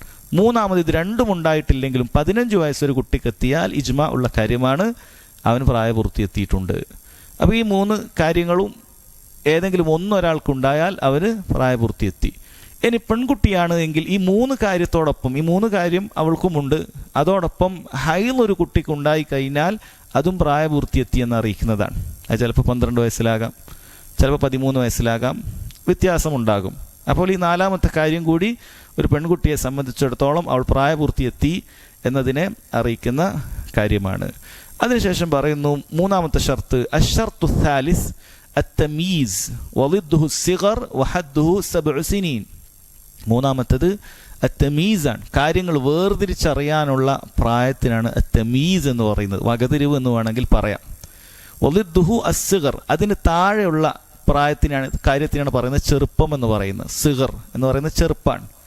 വഹദ്ദുഹു, അതിനെ പണ്ഡിതന്മാർ അതിൻ്റെ ഒരു പരിധി പറഞ്ഞിട്ടുണ്ട്, എപ്പോഴാണ് ഈ തമീസ് എത്തുക, അത് 7 സിനീനാണ് എന്നാണ്, 7 വയസ്സാകുക എന്നുള്ളതാണ്. ഒരു കുട്ടിയെ സംബന്ധിച്ചിടത്തോളം 7 വയസ്സാകുന്നതിന് മുമ്പ് അവൻ ചെയ്യുന്ന കർമ്മങ്ങളൊന്നും തന്നെ സ്വീകരിക്കപ്പെടുകയില്ല എന്നാണ് പറയുന്നത്. അതിൽ ഉംറയും ഹജ്ജും ഒഴിവുണ്ട് എന്നാണ്, അതിന് പ്രത്യേകം തെളിവ് വന്നിട്ടുണ്ട് ഹദീസിൽ. ഉംറയും ഹജ്ജും 5 വയസ്സുള്ള കുട്ടി ചെയ്താലും അതിന് പ്രതിഫലമുണ്ട്, അതിൻ്റെ ഉമ്മക്ക് പ്രതിഫലമുണ്ട്. അല്ലെ, നബി സല്ലല്ലാഹു അലൈഹി വസല്ലമയോട് ഒരിക്കൽ ഒരു സ്ത്രീ ചോദിച്ചു, ചെറിയൊരു കുട്ടിയെ പൊന്തിച്ചുകൊണ്ട്, അലിഹാദ ഹജ്ജുൻ, ഈ കുട്ടി അതിന് ഹജ്ജുണ്ടോ? നഅം വലക അജ്ർ. അവിടുന്ന് പറഞ്ഞു, അതെ, വലക അജ്ർ, നിനക്കാണ് അതിൻ്റെ പ്രതിഫലം. കുട്ടിയാണ്. അപ്പോൾ കുട്ടിക്ക് നമ്മൾ ഇഹ്റാം കെട്ടിക്കൊടുക്കും, കുട്ടിയോട് പറയും വരി തോഫയിപ്പിക്കും, സഈ ചെയ്യും, കുട്ടി സഈ ചെയ്യും. അതുപോലെ ചിലപ്പോൾ നമ്മൾ എടുത്തിട്ട് സഈ ചെയ്യേണ്ടി വരും, ജായിസാണ്. അതിനുശേഷം നമ്മൾ അറഫയിൽ കൊണ്ട് നിർത്തും. ഇങ്ങനെയൊക്കെ നമ്മൾ ചെയ്യും. ഉംറ ചെയ്യുമ്പോൾ ആദ്യം ഉംറ ചെയ്യുന്ന കാര്യമാണ് പറഞ്ഞത്. ഇനി അതല്ലെങ്കിൽ മിനയിൽ പോയി, മുസ്ദലിഫയിൽ പോയി, അങ്ങനെ അറഫയിലൊക്കെ നമ്മൾ കൊണ്ടുപോയി വെക്കും. അപ്പോൾ അങ്ങനെ കുട്ടിയെ പോകുന്നിടത്തൊക്കെ കൊണ്ടുപോകാം, അനുവദനീയമാണ്. പക്ഷേ ആ കുട്ടിയുടെ ഹജ്ജത്തുൽ ഇസ്ലാം അതുകൊണ്ടാവുകയില്ല. കുട്ടിയുടെ ജീവിതത്തിൽ അവൻ നിർബന്ധമായി ചെയ്യേണ്ട ഹജ്ജ് അതുകൊണ്ടാവുകയില്ല. അത് പ്രായപൂർത്തി എത്തിയിട്ട് തന്നെ ചെയ്യണം. അപ്പോൾ നമ്മൾ പറഞ്ഞു വന്നത് ഏതൊരു അമലും അത് സ്വീകരിക്കപ്പെടണമെങ്കിൽ 7 വയസ്സ് പരിധിയാകണമെന്നാണ്. അതിൽ ഉംറയും ഹജ്ജും ഒഴിവുണ്ട്, കാരണം അതിന് പ്രത്യേകം തെളിവ് വന്നിട്ടുണ്ട് എന്നുള്ളത് കൊണ്ട്. അപ്പോൾ തമീസിൻ്റെ പ്രായം എത്രയാണെന്ന് പറയുന്നത് 7 വയസ്സ് എന്നുള്ളത് ബഹുഭൂരിപക്ഷം പണ്ഡിതന്മാരും പറഞ്ഞ ഒരു കാര്യമാണ്. കാരണം പൊതുവെ കുട്ടികൾക്ക് എത്തുന്ന ഒരു കാര്യം അതാണ്. അതോടൊപ്പം തന്നെ സഹോദരങ്ങളെ അതിനൊരു തെളിവ് കൂടി ഉണ്ട്. അതാണ് അദ്ദേഹം കൊടുത്തിട്ടുള്ളത്. സുമ്മ യുഅ്മറു ബിസ്സലാ, ആ 7 വയസ്സായാൽ അവനോട് കൽപ്പിക്കപ്പെടണം നിസ്കാരത്തിന് വേണ്ടിയിട്ട്. ലിഖൗലിഹി സല്ലല്ലാഹു അലൈഹി വസല്ലം മുറു അബ്നാഅക്കും ബിസ്സലാത്തി ലിസബ്ഇൻ. നബി സല്ലല്ലാഹു അലൈഹി വസല്ലം പറഞ്ഞു 7 വയസ്സാകുമ്പോൾ കുട്ടികളോട് നിസ്കാരം കൽപ്പിക്കണം എന്ന് പറഞ്ഞിട്ടുണ്ട്. അപ്പോൾ അതിനു മുമ്പ് നിസ്കാരം നമ്മൾ കൽപ്പിക്കേണ്ടതില്ല. 5 വയസ്സായ കുട്ടിയോട് പോയി നിസ്കരിക്കുക എന്ന് നമ്മൾ പറയേണ്ടതില്ല. എന്തുകൊണ്ട്? നബി സല്ലല്ലാഹു അലൈഹി വസല്ലം കൽപ്പിക്കാൻ പറഞ്ഞ പ്രായം എത്രയാണ്? 7 വയസ്സാണ്. അപ്പോഴേ ഉള്ളൂ കുട്ടിക്കൊരു വകതിരിവ് എന്ന് പറയുന്ന കാര്യം. അല്ല, ഇതിന് ചില തമീസിന് പറഞ്ഞത് ഇടതും വലുതും ഒക്കെ തിരിച്ചറിയാൻ പറ്റുന്ന പ്രായം എന്നാണ്. ഇത് വലത്തേക്കൈ ഇത് ഇടത്തേക്കൈ എന്നൊക്കെ തിരിച്ചറിയാൻ പറ്റുന്ന ഒരു നീയത്തിൻ്റെ, അവനൊരു നീയത്തിൻ്റെ അഹലുകാരനാകുന്നത് ആ ഒരു 7 വയസ്സാകുമ്പോഴാണ്. അപ്പോൾ ആ നീയത്ത് വെക്കാനുള്ള ഒരു ചിന്ത ഉണ്ടായി, ഞാൻ നിസ്കരിക്കാൻ പോവുകയാണ്. അല്ല, അതാണ് നീയത്ത് എന്ന് പറഞ്ഞാൽ നിസ്കരിക്കുകയാണോ നടക്കുകയാണോ. ചെറിയ കുട്ടിയൊക്കെ അറിയില്ല, അതുകൊണ്ടാണ് നിസ്കരിക്കുന്ന സമയത്ത് ചിലപ്പോൾ നടന്നു പോകും, ചിലപ്പോൾ അങ്ങോട്ട് പോകും, ചിലപ്പോൾ ഇങ്ങോട്ട് പോകും, ഇങ്ങനെയൊക്കെ ചെയ്യുന്നത് അവർക്ക് അറിയില്ല. അപ്പോൾ നീയത്ത് വെക്കാൻ നിസ്കരിക്കുകയാണ്, അത് പറഞ്ഞു കൊടുത്താൽ മനസ്സിലാവും. നിസ്കരിക്കുമ്പോൾ അങ്ങോട്ട് തിരിഞ്ഞു നോക്കരുത്, ഇങ്ങോട്ട് തിരിഞ്ഞു നോക്കരുത്, നിൽക്കണം എന്നൊക്കെ പറഞ്ഞ് നമ്മൾ മനസ്സിലാവുന്ന ഒരു പ്രായമാണ് 7 വയസ്സ്. അതുകൊണ്ട് ആ 7 വയസ്സാകുമ്പോഴാണ് നബി സല്ലല്ലാഹു അലൈഹി വസല്ലം പറഞ്ഞത് എന്ത്? നിസ്കാരം കൊണ്ട് കൽപ്പിക്കണം എന്നുള്ളത്. അതിൽ നിന്നും വേറെ ഒരു പാഠമുണ്ട്. എന്താണ്? ആ 7 വയസ്സാകുമ്പോഴേക്ക് നിസ്കാരം പഠിപ്പിക്കണം. അല്ലേ, നിസ്കരിക്കാൻ അറിയാതെ കുട്ടിയോട് നിസ്കരിക്കുക എന്ന് പറഞ്ഞിട്ട് എന്താ ചെയ്യാൻ പറ്റുക? അപ്പോഴേക്ക് നമ്മൾ പഠിപ്പിക്കണം. ആ സമയത്ത് ഫാത്തിഹ പഠിപ്പിക്കണം. നമ്മളെ കുട്ടികൾ ആദ്യം പഠിപ്പിക്കേണ്ട കാര്യം അതാണ്. നിസ്കാരത്തിലെ ഫാത്തിഹ പഠിപ്പിക്കണം. ആദ്യം ആകുമ്പോൾ ചെറിയ ചെറിയ ദിക്റൊക്കെ പഠിപ്പിച്ചാൽ മതി. അല്ലേ, പ്രാരംഭ പ്രാർത്ഥന വജ്ജഹത്തും ഒക്കെ വലിയ പ്രാർത്ഥനയാണ്. ചെറിയ പ്രാർത്ഥനയൊക്കെ ഉണ്ട്. സുബ്ഹാനക്കല്ലാഹുമ്മ ബിഹംദിക തബാറക ഇസ്മുക വതആല ജദ്ദുക വലാ ഇലാഹ ഗൈറുക, ഒറ്റ വരിയേ ഉള്ളൂ. അങ്ങനെയുള്ളതൊക്കെ പഠിപ്പിച്ചാൽ മതി. അതേപോലെ ചെറിയ സൂറത്തൊക്കെ ഓതാൻ പഠിപ്പിക്കുക. സുബ്ഹാന റബ്ബിൽ അലീം റുക്കൂയിൽ സമിഅല്ലാഹു ലിമൻ ഹമിദ റബ്ബനാ വലക്കൽ ഹംദ് മതി. സുജൂദിൽ സുബ്ഹാന റബ്ബിയൽ അഅല, ഇടയിലിരുത്ത റബ്ബി ഗഫിർലി ഒരു റക്കായത്തായി. പിന്നെ തശഹുദിൽ അത്തഹിയാത്ത് പഠിപ്പിക്കണം, ചെറിയ രൂപത്തിൽ പഠിപ്പിക്കുക. അപ്പോൾ ആ രൂപത്തിൽ കുട്ടിയെ പഠിപ്പിച്ചിട്ട് നമ്മൾ എന്ത് ചെയ്യണം? നിസ്കരിക്കാൻ വേണ്ടി കൽപ്പിക്കണമെന്നാണ് പറഞ്ഞത്. പക്ഷേ പല രക്ഷിതാക്കൾക്കും കുട്ടിയെ ഇങ്ങനെ നിസ്കരിക്കാൻ കൽപ്പിക്കാൻ പറ്റാത്ത സാഹചര്യങ്ങളുള്ള വിദ്യാലയങ്ങളിലേക്കൊക്കെയാണ് ആളുകൾ പറഞ്ഞേക്കുന്നത്. ആ മസ്ജിദിൽ, ആ മദ്രസയിൽ പോയാൽ, ആ സ്കൂളിൽ പോയാൽ 7 വയസ്സെന്നല്ല 17 വയസ്സായാലും നിസ്കരിക്കാൻ പറ്റാത്ത സാഹചര്യങ്ങളുള്ള വിദ്യാലയങ്ങളുണ്ട്. നല്ല എഡ്യൂക്കേഷൻ കിട്ടണം, നല്ല ഉന്നത വിദ്യാഭ്യാസം കിട്ടണമെന്ന പേരിൽ ആളുകൾ വലിയ വലിയ മോണ്ടിസറി സ്കൂളുകളിലേക്കും അങ്ങനെയുള്ളതിലേക്കൊക്കെ പറഞ്ഞയക്കും. പെൺകുട്ടികൾക്കാണെങ്കിൽ അവിടെ ഹിജാബ് പാടില്ല, ഹിജാബ് പോയിട്ട് സാധാരണ ഒരു മാന്യമായ വസ്ത്രം പോലും പാടില്ല, മുട്ടോളമുള്ള സ്കേർട്ടൊക്കെ ഇട്ട് വേണം അവിടെ പോകാൻ. എന്നാലും മുസ്ലിം മാതാപിതാക്കൾ അതിന് തയ്യാറാണ്. കാരണം ഇംഗ്ലീഷൊക്കെ നന്നായി സംസാരിക്കും. നിസ്കരിക്കാൻ പാടില്ല. അതിൽ ചില സ്ഥാപനങ്ങൾ പറയുന്നത് അത് നിങ്ങൾ വേണമെങ്കിൽ ഞായറാഴ്ച നിസ്കരിച്ചോ, വെള്ളിയാഴ്ച ഒരു ജുമാക്ക് പോലും വിടാൻ പാടില്ല, അല്ലെങ്കിൽ അതിന് അനുവാദം നൽകാത്തതായ സ്ഥാപനങ്ങൾ. സഹോദരങ്ങൾ, അത് നമ്മൾ ശ്രദ്ധിക്കേണ്ട കാര്യമാണ്. 7 വയസ്സാകുമ്പോൾ കുട്ടിയോട് നിസ്കാരം കൽപ്പിക്കണമെന്ന് നബി സല്ലല്ലാഹു അലൈഹി വസല്ലം നമ്മോട് പറഞ്ഞിട്ടുണ്ട്. എങ്കിൽ അത് കൽപ്പിക്കാൻ പറ്റുന്ന സ്ഥലത്തായിരിക്കണം കുട്ടികൾ ഉണ്ടാകേണ്ടത്. നിസ്കരിക്കാൻ പോലും പറ്റാത്തൊരു സ്ഥലത്താണ് നമ്മുടെ കുട്ടി വളരുന്നത് എങ്കിൽ എന്തായിരിക്കും പിന്നീട് അവൻ്റെ അവസ്ഥ? ഇവിടെ നോക്കൂ, നബി സല്ലല്ലാഹു അലൈഹി വസല്ലം 7 വയസ്സിൽ കുട്ടിയോട് നിസ്കരിക്കാൻ കൽപ്പിക്കുമ്പോൾ യഥാർത്ഥത്തിൽ കുട്ടിക്ക് നിസ്കാരം നിർബന്ധമാകുന്നില്ല. നിങ്ങൾ പ്രത്യേകം മനസ്സിലാക്കേണ്ട കാര്യമാണ്. കുട്ടിക്ക് നിർബന്ധമാകുന്നില്ല. കുട്ടിക്ക് നിർബന്ധമാകുന്ന നേരത്തെ നമ്മൾ പറഞ്ഞ ബുലൂഗെത്തണം, പ്രായപൂർത്തി എത്തണം, അപ്പോഴേ കുട്ടിക്ക് നിർബന്ധമാകുകയുള്ളൂ. അതുകൊണ്ട് ഈ കൽപ്പന രക്ഷിതാക്കളോടുള്ള കൽപ്പനയാണ്. രക്ഷിതാക്കൾ വീഴ്ച വരുത്തിയാൽ അവർക്കാണ് ഇതിൽ കുറ്റമുണ്ടാവുക. 7 വയസ്സാകുമ്പോൾ കൽപ്പിക്കുന്നില്ല, 7 വയസ്സാകുമ്പോൾ കൽപ്പിക്കുന്നില്ല. ഹദീസിൻ്റെ ബാക്കി വന്നതുപോലെ വദ്രിബൂഹും അലൈഹ ലിഅശ്റിൻ, 10 വയസ്സായിട്ടും അവർ നിസ്കരിക്കുന്നില്ലെങ്കിൽ വലിയ മുറിവൊന്നും ഏൽപ്പിക്കാത്ത രൂപത്തിൽ, അത് ഹദീസിലില്ല, പണ്ഡിതന്മാർ വിശദീകരിച്ചതാണ്. ലർബുൻ ഗൈർ മുബറഹ്, മുറിവില്ലാത്ത രൂപത്തിൽ അടിയാണ് അടിക്കേണ്ടത്. അതായത് ഒരു അദബ് പഠിപ്പിക്കുന്ന അടി. കാരണം എന്താണ്? 10 വയസ്സാകുമ്പോൾ കുട്ടിക്ക് നിർബന്ധമായിട്ടില്ല, പിന്നെ എങ്ങനെയാണ് നമ്മൾ മുറിവേൽപ്പിക്കുക? നിർബന്ധമായിട്ടില്ല. പക്ഷെ എന്തിനാണ് ഇതൊക്കെ ചെയ്യുന്നത്? കാരണം പ്രായപൂർത്തി എത്താൻ തുടങ്ങുകയാണ്. പെൺകുട്ടിയാണെങ്കിൽ ചിലപ്പോൾ 12-13 വയസ്സിൽ ചിലപ്പോൾ ഹൈലുണ്ടായ പ്രായപൂർത്തി എത്തി. ഇനി ആൺകുട്ടികളും ചിലപ്പോൾ നേരത്തെ തന്നെ പ്രായപൂർത്തി എത്തുന്ന ആളുകളുണ്ടാകും, അല്ലെങ്കിൽ 15 വയസ്സാകുമ്പോഴേക്ക് പ്രായപൂർത്തി എത്തുകയാണ്. നിസ്കാരത്തിൻ്റെ വിഷയമാണ്. നിസ്കാരം ഒഴിവാക്കിയ ദീനുൽ ഇസ്ലാമിൽ യാതൊരു സ്ഥാനവുമില്ല. നിന്റെ കുട്ടിയുടെ പ്രായപൂർത്തി എത്തുന്നത് മുതൽ അവന് ശിക്ഷ ലഭിക്കുന്ന, അവൻ്റെ ഇസ്ലാമിലാണോ കുഫറിലാണോ എന്ന് തീരുമാനിക്കപ്പെടുന്ന ഒരു കർമ്മം പാഴാക്കുന്ന ഒരവസ്ഥ നിന്റെ കുട്ടിക്കുണ്ടാകാൻ പാടില്ല. അതുകൊണ്ട് ദീനുൽ ഇസ്ലാം വളരെ നേരത്തെ തന്നെ അവനെ പരിശീലിപ്പിക്കുകയാണ്. 7 വയസ്സ് മുതൽ തന്നെ പരിശീലിപ്പിക്കുകയാണ്. അതിനുവേണ്ടി മാതാപിതാക്കൾക്ക് കൽപ്പന ലഭിക്കുകയാണ്. 10 വയസ്സാകുമ്പോൾ ചെറുതായി അടിക്കാൻ പറയുകയാണ്.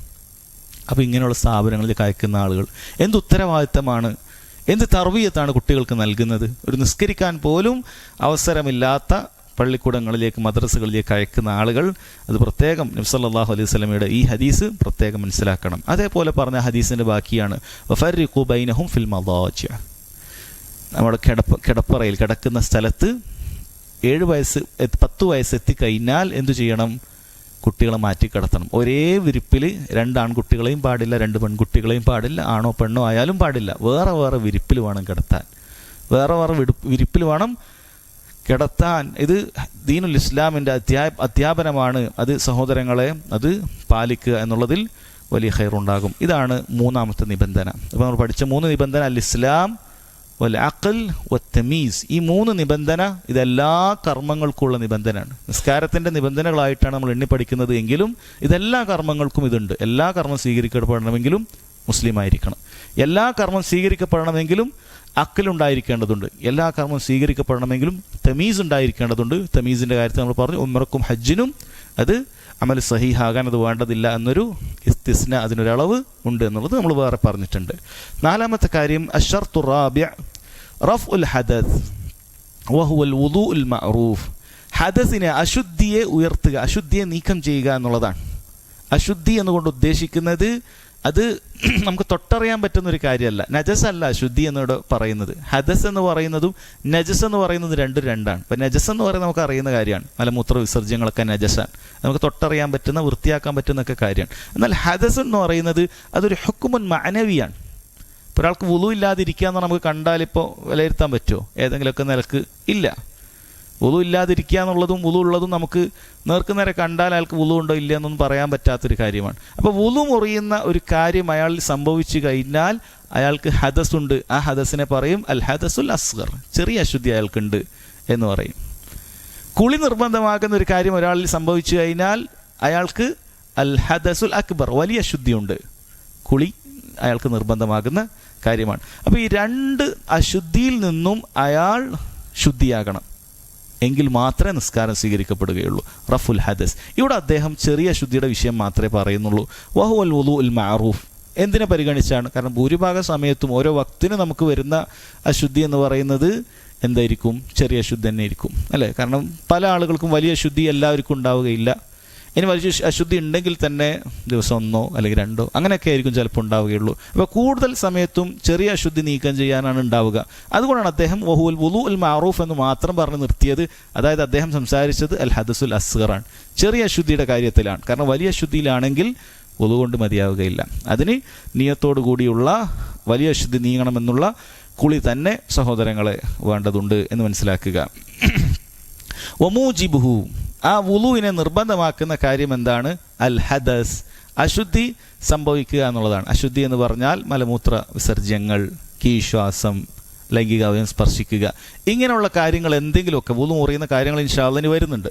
അങ്ങനെയുള്ള എന്തെങ്കിലുമൊക്കെ ഒരു കാര്യം സംഭവിച്ചു കഴിഞ്ഞാൽ അത് വുളുവിനെ നിർബന്ധമാക്കുന്നതാണ്. മൂജിബുൽ വുളു എന്ന് പറയുന്നത് വുളുവിനെ നിർബന്ധമാക്കുന്ന കാര്യങ്ങൾ എന്തൊക്കെയാണ്? അൽ ഹദസുൽ അസ്ഗർ, ചെറിയ അശുദ്ധി എന്ന് പറഞ്ഞിട്ട് വരുന്ന വുളു മുറിയുന്ന കാര്യങ്ങൾ എന്തും അത് വുളുവിനെ നിർബന്ധമാക്കും. എന്നാലേ റഫ്ഉൽ ഹദസ് സംഭവിക്കുകയുള്ളൂ. ഇനി വലിയ അശുദ്ധിയാണെങ്കിലോ അത് കുളിയെ നിർബന്ധമാക്കും. എന്നാലേ റഫ്ഉൽ ഹദസ് അയാളിൽ ഉണ്ടാവുകയുള്ളൂ എന്ന് മനസ്സിലാക്കുക. ശരി. എന്നിട്ട് അദ്ദേഹം പിന്നീട് വുളുവിൻ്റെ ഷർത്തുമായി ബന്ധപ്പെട്ട കാര്യമാണ് നമ്മൾ ചിന്തിക്കണം, മനസ്സിലാക്കണം. 4ാമത്തെ ഷർത്തിലാണ് നമ്മളുള്ളത്, റഫ്ഉൽ ഹദസിലാണ്. ചെറിയ അശുദ്ധി അത് നീക്കം ചെയ്യാൻ വുളു വേണ്ടതുണ്ട് എന്ന് അദ്ദേഹം പറഞ്ഞു. അപ്പോൾ വുളു വേണം. ശരി. അപ്പോൾ വുളുവിൻ്റെ ഷർത്ത് നമ്മൾ പഠിക്കണം. കാരണം വുളു എടുക്കണമെങ്കിൽ വുളു ശരിയാകാനുള്ള നിബന്ധനകൾ പഠിക്കണം. അതിനുശേഷം അദ്ദേഹം വുളുവിൻ്റെ ഫർളുകളും പറയുന്നുണ്ട്. 10 വുളുവിൻ്റെ ഷർത്തും 6 വുളുവിൻ്റെ ഫർളും ഇതൊക്കെ പറഞ്ഞു തീർത്തിട്ടാണ് പിന്നീട് അദ്ദേഹം 5ാമത്തെ നിബന്ധനയിലേക്ക് പ്രവേശിക്കുന്നുള്ളൂ. അപ്പോൾ നമുക്ക് അതിൻ്റെ ആ നിബന്ധനകളൊന്നും നോക്കാം. വശുറൂത്തുഹു അശറ ഐ വശുറൂത്തുൽ സിഹത്തുൽ വുളു അശറ. വുളു ശരിയാകാനുള്ള 10 നിബന്ധനകൾ. 1 അൽ ഇസ്ലാം. എന്താണ് ഇസ്ലാം എന്നുള്ളത് നമ്മൾ നേരത്തെ നിബന്ധനയെ തന്നെ പറഞ്ഞിട്ടുണ്ട്. 2ാമത്തത് അൽ അഖൽ. 3ാമത്തത് തമീസ്. നമ്മൾ പറഞ്ഞിട്ടുണ്ട് ഈ 3 ഏത് കർമ്മത്തിനുള്ളതാണ്. അതുകൊണ്ട് അത് വീണ്ടും അതിന് വിശദീകരണം ആവർത്തിക്കേണ്ടതില്ല. 4ാമതായി അദ്ദേഹം പറയുന്നു വന്നീയ. ഇതും കർമ്മങ്ങൾക്കൊക്കെ ഉള്ള കാര്യം തന്നെയാണ്, പക്ഷെ നമ്മൾ നേരത്തെ വിശദീകരിച്ചിട്ടില്ല. എന്താണ് ഇവിടെ നീയ കൊണ്ട് ഉദ്ദേശിക്കുന്നത്? നീയത്തുണ്ടാകണം. നമ്മൾ വുളു എടുക്കുന്ന സമയത്ത് അത് വുളു ആണെന്നുള്ള നീയത്തുണ്ടാകണം. വെറുതെ ശരീരം ശുദ്ധിയായിട്ട് കാര്യമില്ല. ഒരാൾ കുളത്തിലേക്ക് നേരെ എടുത്ത് ചാടിയാൽ അയാൾ ശരീരം മൊത്തം ശുദ്ധിയാകും, വൃത്തിയാവും. പിന്നെ ഒരാൾ കൈയും കാലൊക്കെ ഉരച്ച് കഴിയാൽ ശരീരം വൃത്തിയാകും. അതുകൊണ്ട് വുളു കിട്ടുമോ? ശരീരം ശുദ്ധിയാകുക എന്നുള്ളത് മാത്രമല്ല വുളു എന്ന് പറയുന്നത്, മറിച്ച് നീയത്തോടു കൂടി പറയപ്പെട്ട രൂപത്തിൽ ശുദ്ധിയാക്കണം. അപ്പോഴേ വുളു കിട്ടുകയുള്ളൂ. അപ്പോൾ വുളു നിബന്ധന അത് അതിൽപ്പെട്ടതാണ് നീയത്തുണ്ടായിരിക്കുക എന്നുള്ളത്. അപ്പോൾ എങ്ങനെയാണ് നീയത്തില്ലാതെ വരിക? ഉദാഹരണങ്ങളുണ്ട്. ഉദാഹരണത്തിന് ഒരാൾ പാടത്ത് പണിയൊക്കെ കഴിഞ്ഞ് അല്ലെങ്കിൽ വലിയ പണിയൊക്കെ കഴിഞ്ഞ് തിരിച്ചു വരുന്ന ഒരാളെ സംബന്ധിച്ചിടത്തോളം അയാൾ ശരീരം മൊത്തം കച്ചറൊക്കെ ആയിട്ട് അഴുക്കൊക്കെ ഉണ്ട്. അയാൾ നേരെ ഒന്ന് കൈയൊക്കെ കഴുകി, മുഖത്തൊക്കെ പൊടിയൊക്കെ ഉണ്ട്, മൂക്കൊക്കെ വലിച്ച് ചീറ്റി കഴുകി, മുഖമൊക്കെ കഴുകി എന്ന് വിചാരിക്കുക. അതിനുശേഷം അയാൾ കൈയൊക്കെ അങ്ങനെ ഫുൾ ഇങ്ങനെ കച്ചറ ഉള്ളതുകൊണ്ടൊക്കെ ഒന്നാകെ കഴുകി. അപ്പോൾ ഇത്ര എത്തിയപ്പോൾ അയാൾ വിചാരിച്ചു വുളു എടുത്താലോ എന്ന് വിചാരിക്കുകയാണ്. അപ്പോൾ അയാൾ ആലോചിച്ച് വയ്ക്കുമ്പോൾ മുഖം കഴുകിയിട്ടുണ്ട്, അതിനുശേഷം മുട്ടുവരൊക്കെ കൈ കഴുകി. ഇനിയിപ്പോൾ തല തടവി കാലും കൂടി കഴുകിയ വുളു പൂർത്തിയായില്ലേ എന്ന് വിചാരിച്ചാൽ ശരിയാവോ? ഇല്ല. എന്തുകൊണ്ട്? കാരണം ഇത് ആരംഭിക്കുമ്പോഴൊക്കെ നീയത്തുണ്ടായിട്ടില്ല. നീയത്തെന്ന് പറയുന്നത് കർമ്മം തുടങ്ങുന്നതിന് മുമ്പ് വേണം, പകുതി വെച്ചിട്ടുണ്ടായിട്ട് കാര്യമില്ല ഏത് കാര്യത്തിനും. ഇപ്പോൾ വുളു എന്ന് പറയുന്ന കാര്യം ആരംഭിക്കുന്നതിന് മുമ്പ് എനിക്ക് ചിന്ത വേണം, ഞാൻ വുളു എടുക്കാനാണ് പോകുന്നത്. അല്ലേ, നേരത്തെ ആൾക്ക് എന്താ ചിന്ത ഉണ്ടായത്? ഈ അഴുക്ക് അത് കഴുകി വൃത്തിയാക്കണം എന്നാണ്. അതിപ്പോൾ ശരിയാവുകയില്ല. അതാണ് അതിനൊരു പ്രാക്ടിക്കലായിട്ട് ഉദാഹരണം പറയുകയാണെങ്കിൽ അതാണ്. അപ്പോൾ ആ രൂപത്തിൽ നീയത്ത് നമുക്കുണ്ടാകേണ്ടതുണ്ട്. ഇന്നമല്ല അമാലു ബിന്നീയ, തീർച്ചയായും പ്രവർത്തനങ്ങളെല്ലാം നീയത്തിൻ്റെ അടിസ്ഥാനത്തിലാണ്. ശുദ്ധിയാകണം എന്നുദ്ദേശിച്ചവന് ശുദ്ധിയാകാം, അഴുക്കിൽ നിന്നും അത് നീക്കിക്കളയണം എന്നുദ്ദേശിച്ചവൻ അതേ ലഭിക്കുകയുള്ളൂ എന്ന് മനസ്സിലാക്കുക. പിന്നെ പറഞ്ഞ അഞ്ചാമത്തെ ഷർത്ത് എന്ന് പറയുന്നത് വസ്തിസ്ഹാബു ഹുക്മിഹാ ബിഅൻ ലാ യൻവി ഖത്അഹാ ഹത്താ തതിമ്മ തഹാറതുഹു എന്നാണ് അദ്ദേഹം പറഞ്ഞത്. അതായത് ആ വുളുവിൻ്റെ ഹുക്കും അതവൻ തുടർത്തി കൊണ്ടുപോകണം. അതായത് നീയത്ത് വുളു എടുത്ത് കയ്യോളം അവൻ്റെ മനസ്സിലുണ്ടാകണം. അതാണ് അദ്ദേഹം വിശദീകരിച്ചത്. ബിഅൻ ലാ യൻവി ഖത്അഹാ ഹത്താ തതിമ്മ തഹാറതുഹു, ശുദ്ധിയാകുന്നത് വരെ വുളു മുറിക്കണമെന്ന് പറയുന്ന നീയത്ത് അവൻ വെക്കാതിരിക്കുക. അത് പറഞ്ഞു തരികയാണെങ്കിൽ, ഒരാൾ വുളു എടുക്കുന്ന സമയത്ത് പകുതി വെച്ചപ്പോൾ അവൻ വിചാരിച്ചാണ് വേണ്ട ഇപ്പോൾ വുളു എടുക്കണ്ട, ഒന്ന് ബാത്റൂം പോകണമെന്ന് വിചാരിച്ചു. ഒരു ഉദാഹരണം മനസ്സിലാകാൻ പറയുകയാണ് അദ്ദേഹം പറഞ്ഞ ഈ കാര്യം. വുളു എടുത്ത് ഏകദേശം മുഖമൊക്കെ കൈയൊക്കെ വിചാരിച്ചു ഒന്ന് ബാത്റൂം പോയാലോ, വുളു മുറിച്ചേക്കാം മനസ്സിൽ കരുതി വുളു മുറിക്കാം, ബാത്റൂം പോവാം. ബാത്റൂമിൻ്റെ അടുത്തെത്തിയപ്പോൾ ബാത്റൂമിൽ നല്ല തിരക്കായി. എന്നാൽ പിന്നെ വേണ്ട, വുളു എടുക്കാം എന്നിട്ട് ബാക്കി വുളു എടുത്താൽ മതിയോ? പോരാ. കാരണം ഇവൻ പകുതി വെച്ച് വുളു മുറിച്ചവനാണ്. അങ്ങനെ പാടില്ല.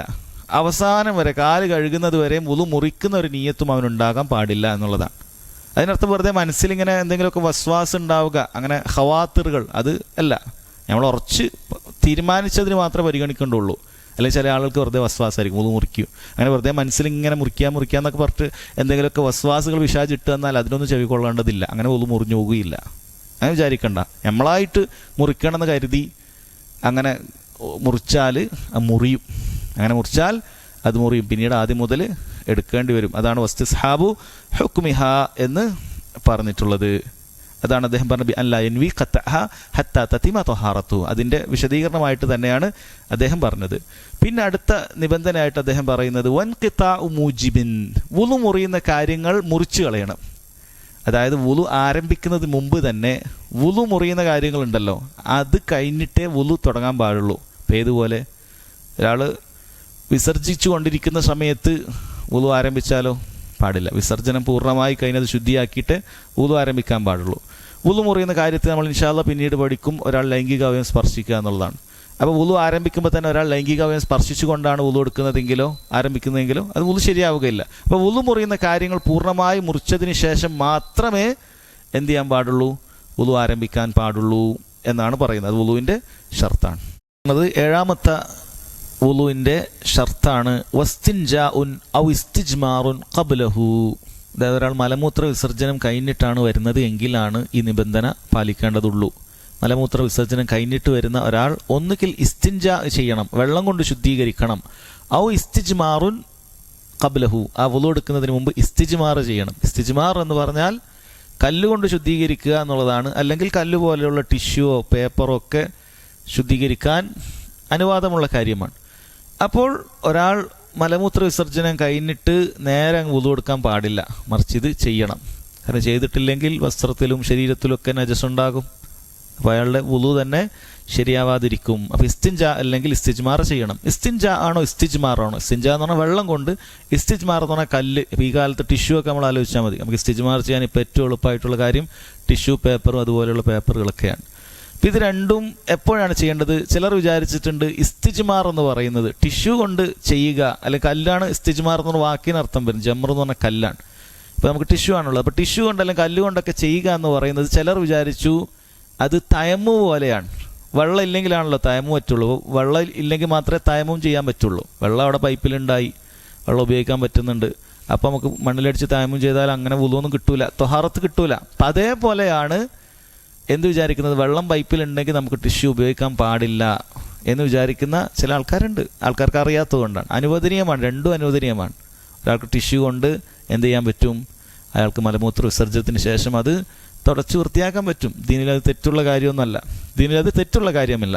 പക്ഷേ പണ്ഡിതന്മാർ ഇസ്തിജ്മാർ ഏതാണ് ഏറ്റവും അഫ്ളൽ അവർ പറഞ്ഞിരിക്കുന്നത്, രണ്ടും കൂടി ഒരുമിച്ച് ചെയ്യുന്നെങ്കിൽ അതാണ് എന്നാണ്. ചില ഹദീസുകളിൽ അത് കാണാൻ സാധിക്കും. ആദ്യം ഇസ്തിജ്മാർ ചെയ്യുക, ടിഷ്യൂ പോലെയുള്ള കാര്യങ്ങൾ കൊണ്ട് തുടച്ചിട്ട് പിന്നെ വെള്ളം കൊണ്ട് ഒരാൾ കഴുകുന്നുണ്ടെങ്കിൽ അതാണ് ഏറ്റവും മുന്തിയ ശുദ്ധിയാക്കുന്ന രീതി. രണ്ടാമത്തത് വെള്ളം കൊണ്ടാണ്. മൂന്നാമത്തത് ഈ ഇസ്തിജ്മാറാണ്, കല്ലോ ടിഷ്യൂ ഒക്കെ കൊണ്ട് ചെയ്യുന്നതാണ്. ചുരുക്കം മൂന്നും അനുവദനീയമാണ് എന്ന് മനസ്സിലാക്കുക. എന്തായാലും ടിഷ്യൂയേക്കാളും നല്ലത് എന്താണ്, വെള്ളമാണ്. കാരണം അതാണ് കൂടുതൽ ശുദ്ധിയാക്കാൻ ഉപയോഗിക്കുന്നത്, ചെയ്യാൻ സാധിക്കുന്നത് എന്ന് മനസ്സിലാക്കുക. അപ്പോൾ ഇത് അനുവദനീയമായ കാര്യമാണ്, ഇത് നമ്മൾ ചെയ്യുക. അത് ഞാൻ പറഞ്ഞതുപോലെ മലമൂത്ര വിസർജനം നടത്തിയിട്ടുണ്ട് എങ്കിൽ ഇസ്തിജ്മാർ ചെയ്യാന്നാണ്. അല്ലെങ്കിൽ ഓരോ തവണ വുളു എടുക്കാൻ പോകുമ്പോൾ അങ്ങനെ പോയി ശുദ്ധിയാക്കേണ്ട ആവശ്യമുണ്ടോ? ഇല്ല, അത് ആവശ്യമില്ല എന്ന് മനസ്സിലാക്കുക. പിന്നീട് അദ്ദേഹം പറഞ്ഞ നിബന്ധന എട്ടാമത്തേത് വത്തുഹൂരിയത്തു മാഇൻ, വെള്ളം ശുദ്ധിയുള്ളതായിരിക്കുക എന്നുള്ളതാണ്. കാരണം ശുദ്ധിയാവാനാണ് വുളു എടുക്കുന്നത്. അപ്പം നജസ് കലർന്ന വെള്ളമാണെങ്കിലോ വുളു കിട്ടൂലല്ലോ. നമ്മളെല്ലാ ഭാഗത്തും കൂടുതൽ നജസ് ഉണ്ടാവുകയേ ചെയ്യുകയുള്ളൂ. അപ്പം വെള്ളത്തിൽ നജസ് ഉണ്ടാക്കാൻ പാടില്ല എന്നുള്ളതാണ്. ചില പണ്ഡിതന്മാർ തുഹൂരിയത്ത് കൊണ്ട് ഉദ്ദേശിക്കുന്നത് വെള്ളം തുഹൂറായിരിക്കണം, താഹിറായ പറ്റുകയില്ല എന്ന് അഭിപ്രായം പറഞ്ഞതായി കാണാൻ സാധിക്കും. എന്താണ് തുഹൂറും താഹിറും തമ്മിലുള്ള വ്യത്യാസം എന്താണ്?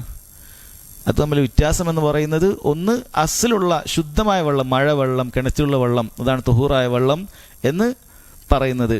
എന്നാൽ താഹിർ എന്ന് പറഞ്ഞാൽ ശുദ്ധിയുള്ളൊരു വസ്തു അതിനോട് കലർന്നു കഴിഞ്ഞാൽ അത് താഹിറായ വെള്ളമായി. ശുദ്ധിയുള്ളൊരു വസ്തു അതിനോട് കലർന്നു കഴിഞ്ഞാൽ താഹിറായി എന്നാണ് പറയുന്നത്. പക്ഷെ ഇങ്ങനെ ഒരു തുഹൂർ, താഹിർ, അതുപോലെ തന്നെ നജിസ് എന്ന് പറയുന്ന 3 അക്സാം ചില പണ്ഡിതന്മാർ അത് ശരിയല്ല, അങ്ങനെ ദലീൽ കാണാൻ സാധിക്കുന്നില്ല. മറിച്ച് വെള്ളം ഒന്ന് ശുദ്ധിയായുള്ള വെള്ളം, താഹിറായ വെള്ളം, തുഹൂറായ വെള്ളം, പിന്നെ നജിസായ വെള്ളം, ഇത് രണ്ടും മാത്രമേ ഉള്ളൂ എന്ന് പറഞ്ഞത് കാണാൻ സാധിക്കും. നമ്മളതിൻ്റെ വിശദാംശങ്ങളിലേക്ക് കിടക്കുന്നില്ല. എന്തായാലും നജസ് ഇല്ലാത്ത വെള്ളം ഏതും നമുക്ക് ഉപയോഗിക്കാവുന്നതാണ്. വെള്ളം എന്ന് പറയുന്ന നജസ് ഇല്ലാത്ത ഏതും നമുക്ക് ഉപയോഗിക്കാവുന്നതാണ്. വെള്ളം എന്ന് പറയണം. അപ്പോൾ നാരങ്ങ വെള്ളം കൊണ്ട് വുളു എടുക്കാൻ പറ്റുമോ? ഇല്ല, അതിന് വെള്ളം എന്ന് പറയില്ല. കാരണം നാരങ്ങ പിഴിഞ്ഞതോടുകൂടി വെള്ളം എന്ന് പറയുന്ന അതിൻ്റെ ഹുക്കുമ് മാറി. ചായ കൊണ്ട് വുളു എടുക്കാൻ പറ്റുമോ? ഇല്ല, അത് വെള്ളമായിരുന്നു. പക്ഷെ തേയില ഇട്ടതോടുകൂടി വെള്ളം എന്ന് പറയുന്ന പേര് അതിന് മാറി. എന്നാൽ ഒരല്പം മണ്ണ് കലർന്ന വെള്ളം അത് വെള്ളം തന്നെയാണ്. അല്ല, നമ്മൾ കിണറ്റിലൊക്കെ ചിലപ്പോൾ കലങ്ങിയ വെള്ളം ഉണ്ടാവും. അത് വെള്ളം എന്നുള്ള പേര് നിലനിൽക്കുന്നിടത്തോളം നമുക്കത് ഉപയോഗിക്കാവുന്നതാണ്. പിന്നെ നജസ് കലരാത്ത വെള്ളം എന്നതാണ് അതുകൊണ്ട് ഉദ്ദേശിക്കുന്നത്. തുഹൂറിയത്തുമാ എന്ന് പറയുന്നതാണ്. അടുത്ത അദ്ദേഹം നിബന്ധനയായി പറഞ്ഞത് ഇബാഹത്തുഹു, അത് മുബാഹായിരിക്കണം, അനുവദനീയമായിരിക്കണം എന്ന് പറഞ്ഞാൽ അത് കട്ടെടുത്ത വെള്ളമാകാൻ പാടില്ല. തുഹൂർ തന്നെ, നല്ല വെള്ളം തന്നെ, പക്ഷെ എടുത്തതാണ്. ഒരാൾ കടയിൽ നിന്ന് വെള്ളം മോഷ്ടിച്ചെടുത്ത് കൊണ്ടുവന്നു, എന്നിട്ട് വുളു എടുത്തു കഴിഞ്ഞാൽ ആ വുളു ശരിയാവുകയില്ല എന്നാണ് അദ്ദേഹം പറയുന്നത്. എന്നാൽ ഈ വിഷയത്തിൽ നമുക്ക് പണ്ഡിതന്മാർക്കിടയിൽ അഭിപ്രായ വ്യത്യാസം കാണാൻ സാധിക്കും. അവർ പറഞ്ഞു, ഇങ്ങനെ കട്ടെടുത്ത വെള്ളം പോലെയുള്ളത് കൊണ്ടൊരാൾ വുളു എടുക്കുക എന്ന് പറയുന്നത് പാപമാണ്. കാരണം മോഷണം എന്ന് പറയുന്നത് ഗൗരവമായ തെറ്റാണ്. പക്ഷേ അത് നിസ്കാരത്തെ ബാധിക്കുന്ന ഒരു കാര്യമല്ല. നിസ്കാരത്തിൽ അത് ശുദ്ധിയാവുക എന്നുള്ളത് മാത്രമേ ഉള്ളൂ. അയാൾ മോഷ്ടിച്ചോ ഇല്ലേ എന്നുള്ളത് ബാധിക്കുന്നില്ല. അതുകൊണ്ട് തന്നെ അയാളുടെ വുളു ശരിയാകും എന്ന് പറഞ്ഞതായി കാണാൻ സാധിക്കും. അതുപോലെ തന്നെയാണ് അവർ പറഞ്ഞത്, ഒരാൾ പട്ടുവസ്ത്രം കൊണ്ട് നിസ്കരിച്ചു എന്ന് വിചാരിക്കുക. പട്ട് പുരുഷന് ഹറാമാണ്. പക്ഷെ പട്ടുവസ്ത്രം കൊണ്ട് നിസ്കരിച്ചാൽ നിസ്കാരം സഹിയാകും, ഔറത്ത് പറഞ്ഞാൽ മതി. കാരണം നിസ്കാരത്തിന് നിബന്ധന സിത്തറുൽ ഔറയേ ഉള്ളൂ. അപ്പോൾ അത് മുബാഹല്ല, പക്ഷേ മുഹറമാണ്, പക്ഷേ നിസ്കാരം ശരിയാകുമെന്നാണ്. അതുപോലെ തന്നെയാണ് മോഷ്ടിച്ച ഒരു സ്ഥലത്ത് ഒരാളുടെ വീട് കവർന്നെടുത്തു, അവിടെ വെച്ച് നിസ്കരിച്ചാലും നിസ്കാരം സഹിഹാകും, പക്ഷെ കുറ്റം ആ സ്ഥലം ഉപയോഗിച്ച് നിസ്കരിച്ചതിന്, കാരണം മുബാഹല്ലാത്ത സ്ഥലമാണ്. സ്ഥലം അങ്ങനെ ഉപയോഗിച്ചതിന് കുറ്റം കിട്ടും. പക്ഷേ ഈ പറഞ്ഞതൊക്കെ അനുവദനീയമാകും എന്നാണ് പറയുന്നത്. പക്ഷേ നമ്മൾ ശ്രദ്ധിക്കേണ്ട കാര്യമാണ്. കാരണം ഇത് ഹറാമായ രീതിയിൽ നമുക്ക് അങ്ങനെ വുളു എടുക്കേണ്ട ആവശ്യമുണ്ടോ? ഇല്ല. മോഷ്ടിച്ചെടുത്തിട്ടോ അല്ലെങ്കിൽ അനുവദനീയമല്ലാത്ത മാർഗത്തിൽ നേടിയെടുത്തിട്ടോ വുളു എടുക്കേണ്ട യാതൊരു ആവശ്യവും നമുക്കില്ല. അപ്പോൾ അത് ശ്രദ്ധിക്കണം. അത് സഹിഹാകോ ഇല്ല എന്നുള്ള വിഷയം മാത്രമല്ലല്ലോ അതിൽ കടന്നു വരുന്നത്. അതിനുശേഷം 10-ാമതായി അദ്ദേഹം പറഞ്ഞു, ഇസാലത്തു മാ യംനഉ ഉസൂലഹു ഇലൽ ബശറ, തൊലിയിലേക്ക് വെള്ളം എത്തുന്നതിന് തടസ്സമാകുന്ന കാര്യങ്ങൾ നീക്കം ചെയ്യണം. അത് ആദ്യമേ നീക്കം ചെയ്യണം. നിബന്ധനകളാണ് ഈ പറയുന്ന കാര്യങ്ങളൊക്കെ വുളു ചെയ്യുന്നതിന് മുമ്പേ ചെയ്യേണ്ടതാണ്. അപ്പം അങ്ങനെ തൊലിയിലേക്ക് വെള്ളം എത്താത്ത വല്ല വസ്തുക്കളും ഉണ്ട് എങ്കിൽ അത് നീക്കം ചെയ്യണം. ചില സമയത്ത് ഇപ്പോൾ ഒരാൾ ടൈറ്റിൽ വാച്ച് ധരിച്ചു എന്ന് വിചാരിക്കുക. അങ്ങനെ ഒരു വാച്ച് ധരിച്ചിട്ട് ഒരാൾ വുളു എടുത്തു കഴിഞ്ഞാൽ വാച്ച് അയച്ചു കഴിഞ്ഞാൽ അവിടെ എന്തുണ്ടാവില്ല, നനവെത്തിയിട്ടുണ്ടാവില്ല. അപ്പോൾ അത് അയച്ചു മാറ്റണം. പെട്ടെന്ന് മനസ്സിലാകാൻ പറ്റുന്ന കാര്യങ്ങൾ. അല്ലെങ്കിൽ ഒരു കട്ടിയുള്ളൊരു ആഭരണം അതിട്ട് കഴിഞ്ഞാൽ അതിന് മേലെ കൂടി വെള്ളം ഒഴിച്ചാലും അവിടെ എത്തൂല എന്ന് വിചാരിക്കുക. എങ്കിൽ അത് അയച്ചു മാറ്റേണ്ടി വരും, അല്ലെങ്കിൽ നീക്കേണ്ടി വരും. അത് മനസ്സിലാക്കുക. അതിനുശേഷം പിന്നീട് ഉണ്ടാകുന്ന കട്ടിയുള്ള വസ്തുക്കളിൽ പെട്ടതാണ് കട്ടിയുള്ള പെയിൻ്റൊക്കെ ഉണ്ടാകും. ഒരാളെ പെയിൻറ്റ് ചുരണ്ടി എടുക്കാൻ പറ്റുന്ന രൂപത്തിലുള്ള പെയിൻറ്റ്, അല്ലെങ്കിൽ അതുപോലത്തെ വാക്സ്, ഇങ്ങനെയുള്ള കാര്യങ്ങളൊക്കെ ഉണ്ടാകും. അതായത് അതവിടെ നിന്ന് കഴിഞ്ഞാൽ വെള്ളം തൊലിയിലേക്ക് എത്തുകയില്ല എന്നാണ് അർത്ഥം. എന്നാൽ അതല്ലാത്ത 3D അല്ലാത്ത മാലഹുജുർമ്, ഒരു 3D ടെക്സ്ചർ ഉള്ളതാണ് പ്രശ്നമുള്ളൂ. അത് പലർക്കും ഒരു അബദ്ധധാരണയാണ്. അതല്ലാത്തതായ കേവലം നിറം മാറി എന്നുള്ളത് കൊണ്ട് വെള്ളം എത്താതിരിക്കുകയില്ല. ഉദാഹരണത്തിന് മഷി ഒരാളുടെ കയ്യിലായി എന്ന് വിചാരിക്കുക. ആ മഷി ഒരാളുടെ കയ്യിലായി, അയാൾ വെള്ളം കൊണ്ടൊക്കെ കഴുകി, പക്ഷെ എന്നാലും മഷിയുടെ അടയാളം അവിടെ ഉണ്ട്. അതിന് മുകളിൽ വുളു എടുത്താൽ വുളു ശരിയാകും. വുളു ശരിയാകുന്നതാണ്. ഇപ്പം നമ്മൾ വോട്ടൊക്കെ ചെയ്ത് കഴിഞ്ഞാൽ മഷി ഉണ്ടാവാറുണ്ട് അല്ലേ? അതിന് മേലെ വുളു എടുത്താൽ വുളു ശരിയാകുന്നതാണ്. കാരണം അത് കട്ടിയുള്ളൊരു ഭാഗമല്ല, അത് അതിലൂടെ ചേർന്ന് കഴിഞ്ഞു. അതുപോലെയാണ് മൈലാഞ്ചി. സ്ത്രീകൾ മൈലാഞ്ചി ഇടാറുണ്ട്. ആ മൈലാഞ്ചി ഇട്ടാൽ നമ്മൾ തൊലിയുടെ നിറമൊക്കെ മാറുന്നുണ്ട്, പക്ഷെ അത് കട്ടിയുള്ള ടെക്സ്ചർ അല്ല അല്ലേ? മൈലാഞ്ചി ഇട്ട അവസ്ഥയിലല്ല ഈ പറയുന്നത്. മൈലാഞ്ചി ഇട്ട് കഴുകിക്കളഞ്ഞാൽ പിന്നെ അത് പോയി, പിന്നെ ആ മൈലാഞ്ചിയുടെ അടയാളം മാത്രമേ അവിടെ ഉള്ളൂ. ആ സമയത്ത് വുളു എടുത്താൽ വുളു ശരിയാകുന്നതാണ്. അപ്പോൾ വുളുവിന് തടസ്സമാകുന്ന, തൊലിയിൽ തടസ്സമാകുന്ന കാര്യം എന്ന് പറയുന്നത് ഇങ്ങനെ ടെക്സ്ചറുള്ള 3D ആയിട്ട് പൊന്തി നിൽക്കുന്ന, നമുക്ക് ചുരണ്ടി എടുക്കാൻ പറ്റുന്ന പോലെയുള്ള കാര്യങ്ങളുണ്ട് എങ്കിലാണ് അത് ശ്രദ്ധിക്കേണ്ടത്. അപ്പോൾ ആ രൂപത്തിലുള്ള ജോലിയൊക്കെ ചെയ്യുന്ന ആളുകൾ എപ്പോഴും അത് ശ്രദ്ധിക്കണം. അപ്പം അങ്ങനെയുള്ള വസ്തുക്കളൊക്കെ ആയിട്ട് പെയിൻറ്റിൻ്റെ പണിയൊക്കെ ഉള്ള ആൾക്കാർ എന്ത് ചെയ്യണം? അത് ശ്രദ്ധിക്കണം. ആദ്യം തന്നെ നമ്മൾ വുളുവിൻ്റെ ഭാഗങ്ങളിലൊക്കെ പെയിൻ്റ് ആവാതിരിക്കാനുള്ള എന്തെങ്കിലുമൊക്കെ വസ്തു ഉപയോഗിക്കണം, നല്ലതാണ്. കാരണം പെട്ടെന്ന് ളുഹറിൻ്റെ സമയത്തൊക്കെ അവർക്ക് നിസ്കരിക്കേണ്ടി വരുന്ന സമയത്ത് ചിലപ്പോൾ ബുദ്ധിമുട്ടാകും. അപ്പം അത് ആവാതിരിക്കാൻ ശ്രദ്ധിക്കുകയായിരിക്കും നല്ലത്. ആയാൽ തന്നെ അത് ശ്രദ്ധിക്കണം. എന്നാൽ വളരെ നേരെ ചെറിയ കുത്തുകളൊക്കെ അത് ചെറിയ കാര്യങ്ങൾ കുഴപ്പമില്ല എന്ന് പറഞ്ഞത് കാണാൻ സാധിക്കുന്നത്ര നമ്മളത് ഒഴിവാക്കി കളയുക. പിന്നെ സഹോദരങ്ങളെ, അടുത്ത 10 പറഞ്ഞതിന് ശേഷം അദ്ദേഹം 11ാമതായിട്ടൊരു കാര്യം പറഞ്ഞിട്ടുണ്ട്.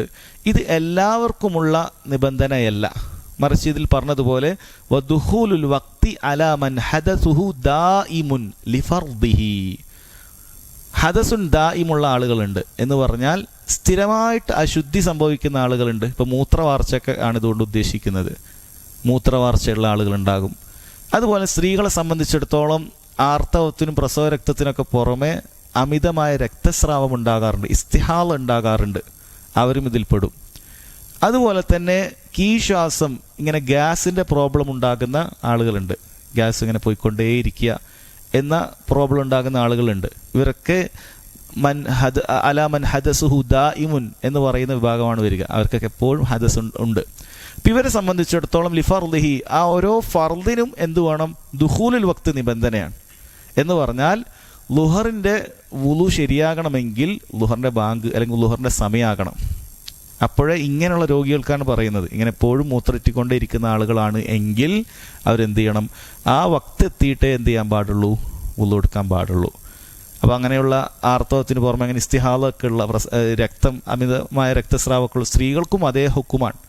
ഓരോ വക്തിന് കുളിക്കേണ്ട ആവശ്യമില്ല, മറിച്ച് ശുദ്ധിയാക്കിയതിന് ശേഷം ആ നജസ് എന്താണോ ഉള്ളത് അത് ശുദ്ധിയാക്കിയതിന് ശേഷം ആ വക്തിന് മുമ്പ് വുളു എടുക്കുക. അതിന് 5 മിനിറ്റ് വുളു എടുക്കാൻ പാടില്ല.